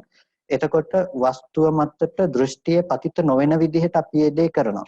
ඒ කියන්නේ ස්පර්ශය සහ ස්පර්ශ නොවීම කියන එක අපි එතකොට ඒ කියන්නේ ස්පර්ශ වෙන දේ කකුල ස්පර්ශ වෙන තැනත් පෙනීම කියන දේ දෙකක් විදිහට අපි දන්නවනම් ඒ දෙකම දැන ගැනීම කියන තැනින් වෙන් වෙන ටික අපි දන්නවනම් ඒ ආයතනයන්ගේ කෘත්‍ය වෙන වෙනම අපිට හමු වෙනවා නම් අන්න එතකොට අපිට මේකේ ගැටලුවක් වෙන්නේ නැහැ. ඒ කියන්නේ අපි සලායතන නිරෝධය පිළිබඳව තමයි එය සාක්ෂාත් කිරීම පිළිබඳව තමයි අපි මානසිකාරයේ පවත්වලා තියෙන්නේ. ඒ නිසා සක්මන් භාවනාව තුළ උනත් කෙනෙකුට පුළුවන් ඒ පැත්තෙන් විදර්ශනා නිස්ෘත මානසිකාරයකට හිත තියන්නට. ඒකට අපි කියන සක්මන් භාවනාව තුළ උනත් විදර්ශනා මානසිකාරයක හිත පවත්වනවා කියලා. ඒක සක්මන ඕනනම් කෙනෙකුට සමතේ පැත්තෙන් කරන්නත් පුළුවන්. කෙනෙකුට ඕනේ නම් විපස්සනාව පැත්තෙන් කරන්න පුළුවන්කමක් තියෙනවා. මේ දෙපැත්තෙන්ම මේ භාවනාව කරන්න පුළුවන් කෙනෙකුට. ඉතින් ඒක කෙනකෙනාගේ වඩන ක්‍රමය අනුව පහසුවෙන් සිද්ධ කරගන්න පුළුවන්. පැහැදිලිද දන්නේ නැහැ. තෙරුවන් සරණයි ස්වාමීන් වහන්සේ. තෙරුවන් සරණයි. අවසරයි ඔව් තෙරුවන් ස්වාමීන් සරණයි. මේ මට දැනගන්න ඕනේ ඔබ වහන්සේ කියවනේ දැන් අපි ඔය රූපේ උපාදානය කරගෙන ඉන්නකොට එහි ඔය භාවනා කරලා සතර සතිපට්ඨානය වඩනවා. එතකොට අපි ඔය කුණුප කොටස් වශයෙන් වඩමින් ඉන්නවනේ. නමුත් ඒ සමහර අය ඒක ගන්නකොට කියනවා අනේ මේකේ තියෙන මේවනේ කියලා. නමුත් මේ මට හිතෙනවා එතනදී දැන් ඒක කියලා ගත්තත් එතන උපාදානයක් මේ තියෙන රූපේ තියෙන මේවා කියලා මේ කුණුප කොටස් හැටියට උපාදානය ගැනීමත් වැරදි නේද ස්වාමීන් වහන්සේ? එතන ඒක මේ වැරදි කියන්න වෙන්නේ යම් කිසි පදනමක් ඇතිව ඒක වැරදි කියන්න වෙන්නේ අපිට එතනින් එහාට දර්ශනයක් එයා තුල නැත්තම්. හැබැයි එයා තුල දර්ශනයක් තියෙනවා නම් ඒ කුණුප කොටස් ඇති බවට ගැනීම තුල හෝ එයාට එතනින් එහාට හිත වඩන්නේ කොහොමද කියලා එයා ඒ ඇති කරගත්ත මට්ටම වැරදි නෙමෙයි. මූලිකවම పూర్ව භාග ප්‍රතිපදාවක් තුල කෙනෙකුට සතිපට්ඨානය වඩනකොට අර ඝන සංඥාව දුරු කරන්න වෙන්නේ දෙතිස් කුණප කොට්ටාස ආදී එක්ක සතර මහා ධාතුවට හෝ කලාප සම්මර්ෂණයකට හිත තියලා තමයි රළු මට්ටම අයින් කරගන්න වෙන්නේ. හැබැයි එයා හිතනවා නම් ඒ තුල රැඳී ඉන්න මට්ටමක අන්න ඒක වැරදි. ඒ කියන්නේ එයා එතනින් එහාට දර්ශනයක් දන්නේ නැහැ. එතනින් එහාට සතිපට්ඨානෙ වැඩිමක් පිළිබඳව දන්නේ නැහැ. එතකොට එයාට කියන්න වෙන්නේ අර අපි සූත්‍රයේ කතා කරපු දේ අනුව ගත්තොත් එහෙමනම් එයා අර ඕගය ඇතුලේ උත්සාහවත් වුණ කෙනෙක් විතරයි. ඒ කියන්නේ එයාට ඕගය ඇතුළෙම යම්කිසි මට්ටමක් තියෙනවා. නමුත් ඒක ඊතර වීමක් නෙමෙයි ඉල්පී යෑමක් විතරයි කියලා. අපිට එතනින් එහාටත් ඒක වඩන ක්‍රමයේ පිළිබඳව අවබෝධයක් තියෙනවා නම් තේරුමක් තියෙනවා නම් ඒ තැන වැරදි තැනක් නෙමෙයි. ඒ නිසා සතිපට්ඨානයේ මූලික ලෙසම පූර්ව භාග ප්‍රතිපදාවටත් අයිති. එතකොට ඒක මිශ්‍රක භාගයයි කියලා අපි කියන්නේ නිසා. එතකොට ඒ සතිපට්ඨානය කියන එක පැත්තකින්ම අර්ථ ගන්නව නෙමෙයි ලෝකෝත්තර උදේවැය කියන තැනින්ම. සාමාන්‍ය තැන ඉඳලා පටන් අරගෙන උදේවැය දර්ශනය දක්වාම අපිට සතිපට්ඨානය අරගෙන යන්න පුළුවන්කම තියෙනවා. එතකොට ඒ උදේවැය දක්වාම සතිපට්ඨානය අරගෙන යනකොට පටන් ගත්ත තැනින් නෙමෙයි අවසාන වෙන්නේ ඊට වඩා මහා විශේෂ ඥානයක් ඇති කරලා ඒ ඥානයට සාපේක්ෂව පටන් ගත්ත තැන වැරද්දක් තමයි. හැබැයි පටන් ගත්ත තැන තියෙන වැරද්ද එක තැන ඉන්නවට වඩා එයාගේ දර්ශනය මත එයාව අරගෙන යන්න දියුණු කරන්නක් නිසා ඒක වරදක් ලෙස කියන්නේ නැහැ. ඒ හින්දා එයාට නිවැරදි දර්ශනයකටපත් ඒ කියන්නේ දර්ශනය පිළිබඳව අවබෝධයක් ඇතුව නම් එයා සතිපට්ඨානය වඩන්නේ දෙතිස් කුණප කොටාසයක් හෝ පවතිනවා කියන එක පුද්ගල සංඥාව ඉක්ම වූ දෙයක් නිසා ඒක වටිනවා. එතනින් එහාට නමුත් එයාට දර්ශනය ලබා දිය යුතුයි. එතනින් එහාට ප්‍රතිපදාව පැහැදිලි කළ යුතු වෙනවා ඒ කෙනාට. ඒ නිසා එයා පරිපූර්ණ නැහැ. පැහැදුනා ස්වාමීන් වහන්සේ. අවසරයි ස්වාමීන් වහන්සේ. ඔව්. තෙරුවන් සරණයි. නිරන්තරයෙන්ම අපිට අර මේ සලායතන ඔස්සේ ඇහිම දැකීම එනකොට ඒ ගැටෙනකොටම මම ඉපදවා ගන්න නිසා නේද මම මේක අරගන්නේ කියන හිතලා ඒ මම දෘෂ්ටිගත වෙනවා කියන එකෙන් හිතුවාම ඒ සමනයකටපත් වෙනවා. එතකොට මම ඒකත් ඔස්සේ යන්නේ ඒ වගේ දෙයක්. ඒ කියන්නේ මම උපද්දව යනවා නේද මම කරන්නේ කියන එක. එතකොට ඒ වහන්සේ අද කිව්වා වගේ මම ඒ වස්තුව දෘෂ්ටිගත වීම එක මේවා කරගන්න නැති වෙන එකක් ඒ විදිහට ගියොතින් හරිද ස්වාමීන් වහන්සේ?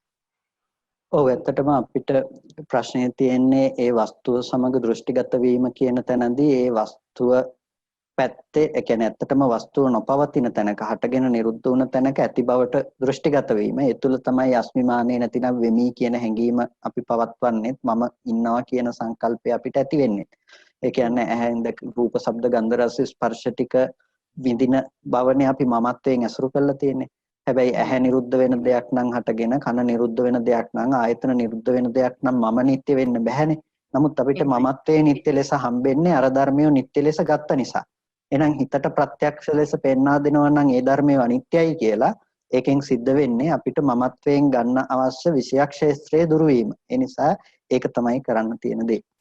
එහෙමයි. ඒ ස්වාමීන් වහන්සේ එක එක විදිහට කරාට ප්‍රශ්නයක් ඔබ වහන්සේලා දැන් ගොඩාක් විදි කියා දීලා තියෙනවනේ.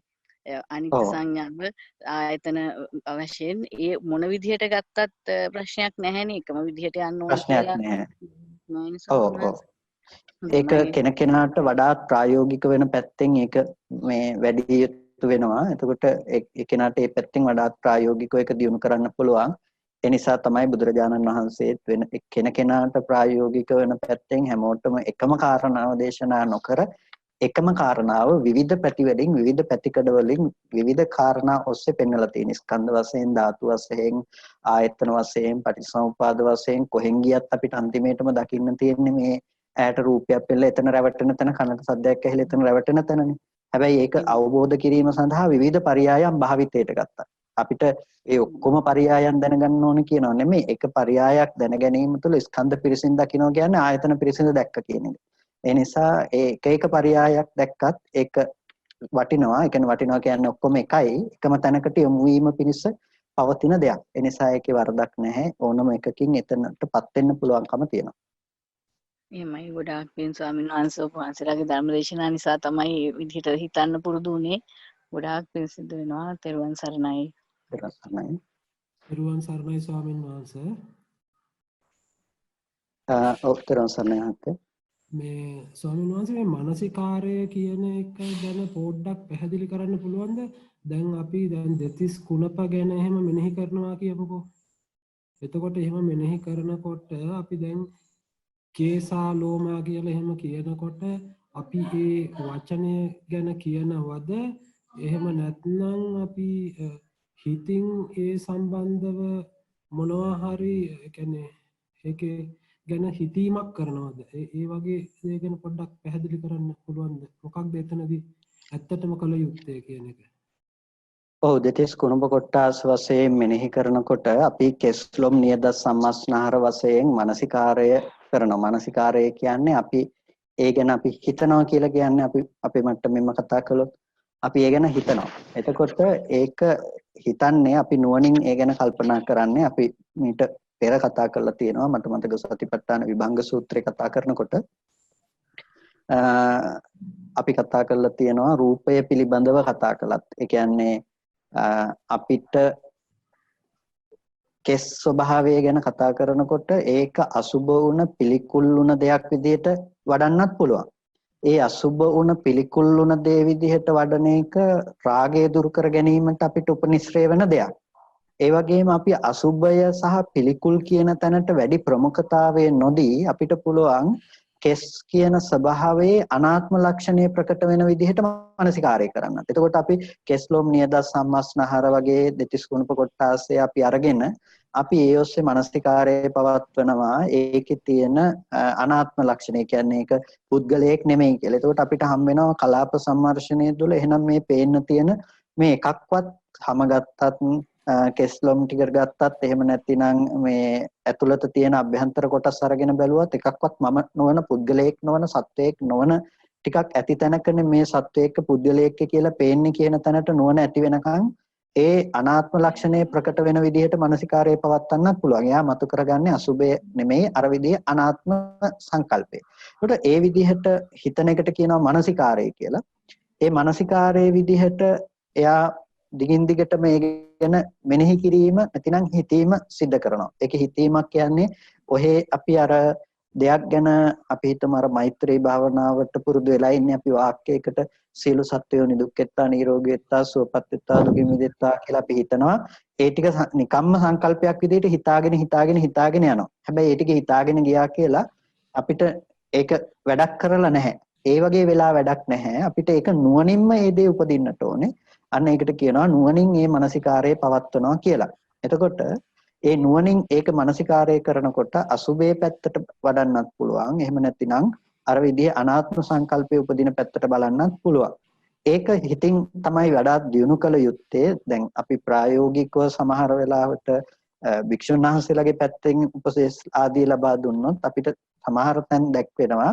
ඒක වාචිකව අපි පුරුදු කරන්නට කියලත් කියන අලු වශයෙන් මේක ප්‍රකට වෙන්නේ නැත්නම් එතකොට වාචිකව කේසා ලෝමානකා දන්තා කියලා ඒහා සමග යන මානසිකාරයේ සහිතව වාචිකවත් ඒක සජ්ජායනයක් සිද්ධ කරන්නට කියලා කියනවා. ඒ කියන්නේ මානසිකාරයේ සමග වාචිකව කරන සජ්ජායනයක් විදිහට.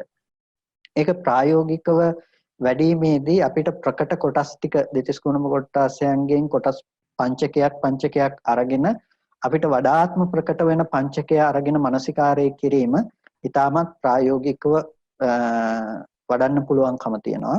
ඊට පස්සේ ඕනේ නම් සමතේ පැත්තට බරව ඒක වඩන්න පුළුවන්. අදාළ කොටාසයක වර්ණ සටහන ඇසුරු කරගෙන එකඟ වූ සිතින් ඒක පරිග්‍රහණය කරලා වෙනම ධානය උපදවන පැත්තට ඒක ඕනේ නම් දියුණු කරන්න පුළුවන්කමක් තියෙනවා. ඒක කෙනකෙනා සතු කෙනකෙනාට පුළුවන් පැත්තට හිත වඩන දෙයක්. එහෙම නැතිනම් සාමාන්‍යයෙන් අපිට කරන්න පුළුවන්කම තියෙන දේ තමයි නිවනට ප්‍රධාන ලෙසම අවශ්‍ය වෙන දෙයක්. එතන අනාත්ම ලක්ෂණය ප්‍රකට වෙන විදිහට මානසිකාරයේ පවත්වන එක. ඒකට අර විදිහට කලාපයන් ගැන මානසිකාරය කිරීම. අපි දුව පුතා අම්මා තාත්තා මේ විදිහට හම්බෙන තැනක අපි එක එක කොටස හිතින් අරගෙන කෙස් කියන ස්වභාවය සිහිපත් කරලා අපි ඒ ගැන හිතලා බලනවා මේ කෙස් ටික දරුවද? කෙස් ටික විතරක් වෙනම තිබුණොත් ඒකත් දරුව වෙනවද? එහෙම නැතිනම් හැම ටික විතරක් ගලවලා පැත්තක තිබුණොත් අපි ඒකට හැම කොටසකට දරුවා කියලා කියනවාද? මේ එකක්වත් දරුවා කියන සංකල්පයට දරුවා කියන ස්වභාවයට අයිති නොවන කොටස් ටිකක් නේද පැවතුනේ. එහෙනම් ඒ කොටස් ටික ඇති තැනක නේද මම දරුවා කියලා මේ උපද්දගත්තේ. එහෙනම් දරුවා කියන විදීම සම්පූර්ණ සංකල්පමය වශයෙන් උපද්දගත්ත දෙයක් නේද කියලා අපේ ක්‍රමක්‍රමයෙන් අපිට පුළුවන් ඒ ඔස්සේ අපේ මානසිකාරය අර ස්කන්ධයන්ගේ උදේවැය බලන තැනට යනකම් අරගෙන යන්න පුළුවන්කම තියෙනවා. ඒ නිසා ඒ පැත්තට ඒ විදිහට මානසිකාරය පැවැත්වුවා නම් හරි. එතකොට ස්වාමීන් වහන්සේ දැන් සාමාන්‍ය සතර සතිපට්ඨානයේදී මුලින්ම තියෙන්නේ කායානුපස්සනාවනේ. දැන් ওই කායානුපස්සනාවෙත් කියන්නේ කයෙන් කය බැලීමක් කියන එක. එතකොට අපි ඔතනදී කුණප කොටස් ගැන ඔය විදිහට සිතින් මොනවා හරි ඒ වගේ හිතන ආකාරයේ දෙයක් කරන්න ගියොතින් සිත හරහා ඒ එන දැනුවත් වීම අපිට නැති වෙලා යනවා වගේ එහෙම ගතියක් එන්නේ නැද්ද? නෑ මහත්තයා, දැන් කයෙන් කය බලනවා කියන එකක් නෙමෙයි එතනදී කියන්නේ. මොකද කයට විතරක් බලන්න බැහැනේ අපිට. කායේ කායානුපස්සනා කියලා කියන්නේ. එතකොට එතනදී අනුපස්සනාව කියන එක මොකක්ද කියන අපිට වෙනම අර්ථ ගන්නට වෙනවා. අනුපස්සනා කියන එකේ දැන් කායේ කායානුපස්සනා කියන්නේ කයෙහි කය අනුව බලනවා කියන එක සරල ලෙසම අපි අර්ථය දුන්නා. ඊට පස්සේ අනුපස්සනා කියන වචනයේට විශේෂයෙන් අර්ථ විග්‍රහයන් කරනවා කොහොමද අපි අනුපස්සනාව විදිහට බලන්නේ කියලා. ඒ කියන්නේ අනුපස්සනාව මොකක්ද කියලා. එතනදී අනිත්‍ය වශයෙන් දකිනවා, දුක් වශයෙන් දකිනවා, අනාත්ම වශයෙන් දකිනවා. එතකොට එතන අසුභ වශයෙන් දකිනවා. මේ විදිහට අනුපස්සනාව කියන එක අපිට කතා කරන්න වෙනවා. එයා කය පිළිබඳව වූ අනුපස්සනාවක් පැවැත්වුවා. ඒකට අපි නම් කරනවා කය පිළිබඳව වූ අනුපස්සනාව කාය අනුපස්සනාව කියලා. එතකොට ඒ කායානුපස්සනාව කියලා කියන්නේ ඒ අනුපස්සනාවට දීපු නම. එතකොට ඒ කායානුපස්සනාව නැතිනම් කය පිළිබඳව වූ ඒ අනුපස්සනාව පැවැත්වේ කය කෙරෙහි. එතකොට ඒ කය කෙරෙහි පැවැත් වූ අනුපස්සනාව කායානුපස්සනාව වුණා මිසක කයෙන් කය බැලුවා කියන අර්ථයක් නෙමෙයි එතන එන්නේ. නිසා කායේ කායානුපස්සේ විහෙරති කියනකොට කයෙහි කය අනුව බලමින් වාසය කිරීම කියන්නේ නුවණින් බලමින් වාසය කිරීමක්. එහෙම නැතුව කයට කය බැලීමේ හැකියාවක් ඇත්තේ නැහැ. ඒකට මානසිකව මනසින් තමයි කොහොමත් අනුපස්සනාව සිද්ධ කරන්නේ.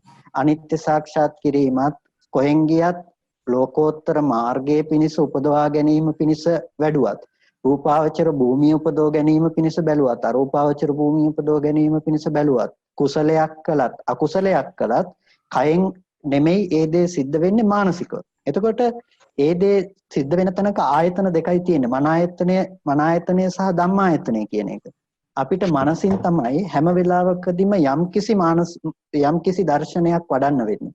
එතකොට ඒ දියුණු කරන දර්ශනය මනසින්ම ගත්ත අරමුණක් තමයි. හැබැයි ඒ අරමුණ අපිට එකපාරම ස්කන්ධ ධර්මතාවයක් විදිහට දකින්න බැරි නිසා තමයි පිහිටා සිටි මට්ටමක තියෙන කෙලෙස්ය දුරු කරගන්න අවශ්‍ය නිසා අනුපූර්ව ක්‍රමයකට සත්පුද්ගල සංඥාව දුරු වෙන විදිහට එයාට කය පිළිබඳව දක්වන්නේ. එතකොට ඒ කය පිළිබඳව සත්පුද්ගල සංඥාව ඉවත් වුණාට පස්සේ තමයි එයාට අනිකුත් ස්කන්ධ ධර්මතා ටික හා සම්බන්ධව ඒ කාරණාව පැහැදිලි කරලා දෙන්නේ. ඒ නිසා අපි කායේ කායානුපස්සනාව කියන එකෙන් අදහස් කරන්නේ කයෙන් කය දැකීම වගේ අදහසක් නෙමෙයි. කය පිළිබඳව පවත්වන අනුපස්සනාව කියන නිසා ඒක කායානුපස්සනාව කියනවා. ඒ කායානුපස්සනාව ඌදේ කය කෙරෙහි පවතින. එතකොට ඒ කය කෙරෙහි පවත්නා මානසිකාරයේ මිසක කායේ කායානුපස්සනාව කියලා කිව්වේ වෙනත් දෙයක් නෙමෙයි. එතකොට අනුපස්සනාව මනසින් තමයි හැම වෙලාවකදීම සිද්ධ කරන්නේ.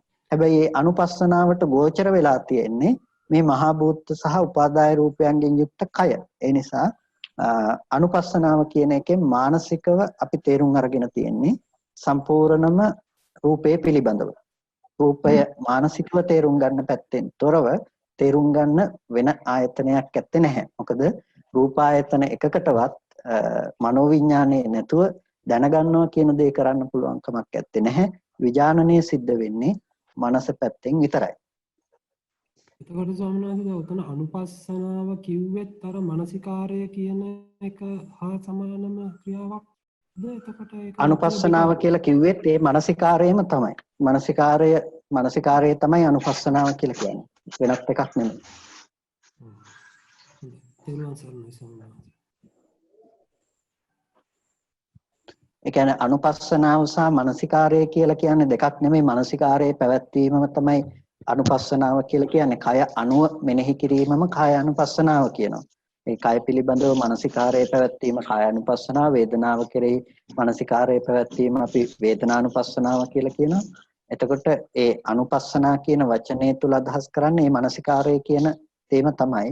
එතකොට ඒ මානසිකාරය අපි යෝනිසෝ මානසිකාරය කියලා කියන්නේ. ඒක තමයි යෝනිසෝ මානසිකාරය. එතකොට ඒ යෝනිසෝ මානසිකාරය තුල ඒ සියල්ලම ඇතුළත් වෙලා තියෙනවා. ඒ කියන්නේ හිතනකම අනිත්‍ය වශයෙන්, දුක් වශයෙන්, අනාත්ම වශයෙන් හිතනකම ඒ ඔක්කොම යෝනිසෝ මානසිකාරය කියන එකට ඇතුළත්. ඉතින් ඒ අනුපස්සනාව මානසිකාරයම තමයි. ඒ දෙකක් නෙමෙයි එකම අර්ථයෙන් කියන්නේ. ඒ යෝනිසෝ මනසිකාරය කියන තැනදී ස්වාමීන් වහන්සේ දැන් අපිට දැන් හිත හරහානේ මේ සියලුම දැනුවත්කම් ලැබෙන්නේ. එතකොට අපි ලැබෙන දේවල් අපි සිත ඒ කියන්නේ සිතුවිලි ඔස්සේ හිතන්න ගියොතින් අපිට අනිත් ඒ අවස්ථාවේදී මේ ඉන්ද්‍රියන් හරහා ලැබෙන අනිත් දැනීම නැති වෙනවා වගේ එහෙම වෙන්නේ නැද්ද? අනිත් දැනීම නැතිවීමක් නෙමෙයි. මොකද ඉන්ද්‍රියන් හරහා වෙන අනිත් දැනීම දැනගන්නෙත් අපි සිත හරහාමනේ. ඒ නිසා ඉන්ද්‍රියන් පිළිබඳව දැනගන්න අනිත් දැනීම නැතුව යෑමක් වෙන්නේ නැහැ. අපිට අනිත් දැනීම ඇති බවට ගත්ත වැරදි සාගත සංකල්පනාව දුරු වීමක් සිද්ධ වෙනවා. ඒකනේ අපිට දුරු කරගන්න ඕනේ. ඒ කියන්නේ අපි හිත පැත්තෙන් උපද්දව ගන්න අරමුණ අපි හිතපු දේ බවට දන්නේ නැහැ. අපි හිතන්නේ දකින දේම පවතින බවට. ඒ වැරදි සාගත සංකල්පනාව තමයි දුරු වෙන්න ඕනේ. ඒ කියන්නේ දිත්තේ දිත්තමත්තන් නොවේ දෘෂ්ටිය සහ විඤ්ඤාතයේ දෙකම එකක් කොට ගැනීම, දිත්තේ සහ විඤ්ඤාතය එකක් කොට ගැනීම තමයි වැරද්ද. ඒ නිසා මේ දෙකක් කොට දැක්කොත් එහෙම මේ විඤ්ඤාතයේ විඤ්ඤාතයක් විදිහටත් දැකීම දැකීමක් විදිහටත් දකිනවා. අන්න ඒ දේ දෙකක් විදිහට දකිනකොට ඒක එකක් විදිහට පේන්නේ නැහැ. ඒ නිසා බලන්නට ඕනේ මේ විදිහට අපි මේ දෙකම එකක් කරගත්ත වැරදි සංකල්පනාව දුරු වෙන විදිහට මානසිකාරයේ පැවැත්විය යුතුයි. එතකොට ඒ මානසිකාරය කියන එකෙන් අපි දැකලා තියෙන්නේ නිවන කියන දේ ප්‍රකට වෙන විදිහට, මාර්ගයේ උපදින විදිහට. ඒ නිසා මාර්ගය කියන එකටත් අදාළ කරන්නේ ආයතන දෙකක පැවැත්මක් කියන තැනින්නේ. මන ආයතනයයි ධම්ම ආයතනයයි. එක විඥාන ධාතුවයි මනෝ විඥාන ධාතුව විතරයි. මනෝ විඥාන ධාතුවෙන් තොරව අනිත් විඥාන ඇති බවට කතා කරන්නේ නැහැ. මොකද විපාකයේ තුල අනිත් විඥාන තිබුණට ඒ විඥානේ නිවන් දැකීමට අවශ්‍ය වෙන එකක් නෙමෙයි. මාර්ගයකදී මනෝ විඥාන ධාතුව පමණයි. ඒ මනෝ විඥාන ධාතුවට ඇසුරු වෙලා තියෙන්නේ අර සංකත ධර්මයන්ගේ Nirodhe කියන දේ. තෙරුවන් සරණයි ස්වාමීන් වහන්සේ. තෙරුවන් සරණයි ස්වාමීන් වහන්සේ. ඔබ දන්නේ සූත්‍රය ගැන දේශනා කරාට පස්සේ ස්වාමීන් වහන්සේ මේ හිතන විදිය හරිද කියලා අහගන්නත් එක්ක ස්වාමීන් වහන්සේ අවසරයි අහන්නේ මේ ප්‍රශ්නේ.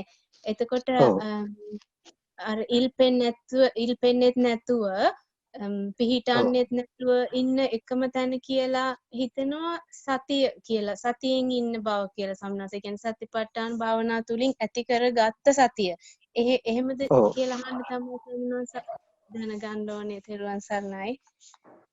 ඔව් සතිපට්ඨානය තුල ඉඳීමම තමයි අපි කතා කළේ. ඒකයි අපි අර කිව්වේ ටිකක් සැඩපහරට හසු වෙලා නැති හරියක් වගේ තමයි ලෞකිකව ඒ කියන්නේ සැඩපහර අඩු තැනක් තමයි ලෞකිකව වැඩෙන සතිපට්ඨානය කියලා. ඒ වගේම එතනින් එහාට යන දෙයක් තමයි ලෝකෝත්තර වශයෙන් අපි වඩන සතිපට්ඨානය කියලා කියන්නේ. එතකොට ඒ සිහිය සහ නුවණ තමයි ඕගේ නතර කිරීම පිණිස පවතින එකම මාර්ගය කියලා අපිට කෙටියෙන්ම හඳුන්වන්න පුළුවන්කම තියෙනවා. සිහිය සහ නුවණ කියන එක.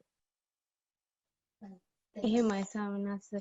ඒකට සතියෙන් ඉඳලා සතිමත්ව ඉඳලා කරන සියලුම නිවනට අරමුණු කරගෙන කරන සියලු භාවනා වලින් තමයි අපිට එතකොට නුවණින් ඒ ටික නැති කරගන්න පුළුවන් වෙන්නේ නේද ස්වාමීන් වහන්සේ කියන්නේ. නැති කරගන්න පුළුවන් වෙන්නේ සිහියෙන් සහ නුවණින් ඉඳලා කරන හැම මානසිකාරයක්ම හේතු වෙනවා. එතන අර ලෝකෝත්තර දර්ශනය බලපානවා. ඒ කියන්නේ පරතෝග සප්‍රත්‍ය තුල අපි ලබාගත් සුතමේ ඥානය තුල ගොඩනගුණු සම්මාදිට්ඨිය කියන එක. ඒ දර්ශනය අනුව අපිට සිද්ධ කරන හැම දෙයක්ම ඒ ඕගේ තරණය කිරීම පිණිස පවතින දෙයක්. එහෙමයි ස්වාමීන් වහන්සේ. එතකොට අපි ඒ සතිය නැති හැම වෙලාවකම අපි ඇත්තට මේ සැඩපහර ගිලනවා කියන එක තමයි වගේ නේද සම්පූර්ණ. සතිය නැති හැම මොහොතකම සැඩපහර ඇතුළත ජීවත් වීම තමයි අපි සිද්ධ කරලා තියෙන්නේ. කියන්නේ සතිය නැති හැම මොහොතකම ඉන්නෙම සැඩපහර තුල. සැඩපහර තුල ඉන්න අපිට තමයි සැඩපහරෙන් එතර වෙන්නේ. කියන්නේ සැඩපහර නැති කරන්නට අවශ්‍ය මඟ බුදුරජාණන් වහන්සේ පෙන්වලා දීලා තියෙන්නේ සතිය සහ සම්පජාඤ්ඤය නැතිනම් සිහිය සහ නුවණ තුල. නුවණ තුල. එතකොට සමහරවිට ඒ ටික ඒ විදිහටම නේද කරගෙන යන්න තියෙන්නේ. එතන ඉඳන් වගේද සැඩපහර ඇතිවන තැන භූමිය තමා සතිය.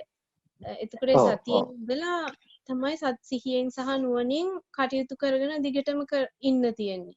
නැතුව අපිට එකපාර නැති කරන්න කියලා බැහැනේ. ජීවිතේ ජීවත් වෙන දේවල් ඔක්කොම ඒ දිහා සතියෙන් අපිට බලාගෙන කරගෙන ඉන්න එක තමයි මාර්ගේ යනවා කියන්නේ. සතියෙන් සිහිය පැවැත්ම සහ එතන ඇත්ත දකින්න නුවණ පැවැත්ම කියන දෙකම උපකාර කරගෙන ඉඳීම තමයි මාර්ගේ යනවා කියලා කියන්නේ. ඒකට අර එකපාරම අපිට එතෙන්නපත් වීමක් ගැන කතා කරන්නේ නැහැ. ඒ නිසා තමයි අපිට ක්‍රමානුකූල වර්ධනයක් වෙන විදිහට සතිපට්ඨානය ගැන බුදුරජාණන් වහන්සේ දේශනා කරන්නේ. ඤෙය්‍ය පුද්ගලයෙකුට ප්‍රතිපදාව වැඩෙන විදිය ගැන ධර්මයේ තුල සඳහන් කරන්නේ. ඒ නිසා අපිට ඒක ක්‍රමානුකූල ලෙස ඒක දියුණු කරන්නට අවශ්‍යයි, වර්ධනය කරන්නට අවශ්‍යයි. අපි වර්ධනය කරන තරමට නුවණ පවත්වන තරමට තමයි ප්‍රත්‍යක්ෂය අපිට ලං වෙන්නේ.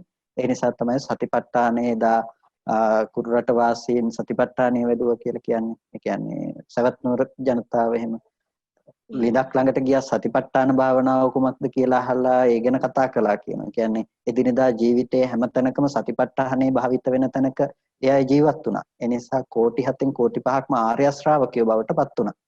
එහෙම තියෙන තැනකනේ ප්‍රතිපදාව ඉපදිලා තියෙන. ඉතින් අපිත් වඩන්නට අවශ්‍ය වෙන්නේ ඒ විදිහටම නිරන්තර සිහිය සහ නුවණ පැවැත්මක් කරන්නට ඕනේ.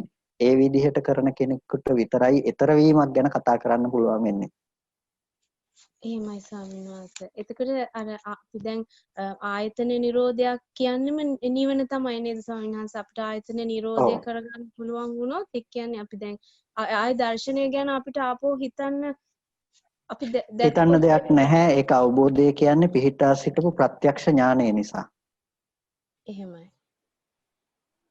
තෙරුවන් සරණයි ස්වාමීන් වහන්සේ. ගොඩාක් පින් ස්වාමීන් වහන්සේ මේ වගේ ප්‍රශ්න අහන්න ලැබෙන එක ඔබ වහන්සේට චතුරාර්ය සත්‍යම අවබෝධ වේවා. තෙරුවන් සරණයි.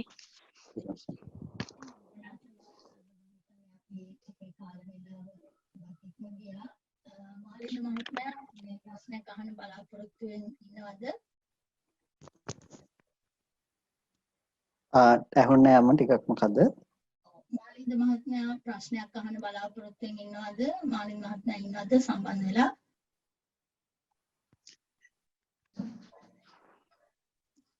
සම්බන්ධ වෙලා නම් ඉන්නවා මధుරික නවන විශේෂයෙන් අහන ප්‍රශ්නයක් නම් නෑ, ගැටලුවක් නෑ. හැබැයි අපි දේශනාව අවසන් කිරීමට ඔබ වහන්සේට ආරාධනා කරනවා.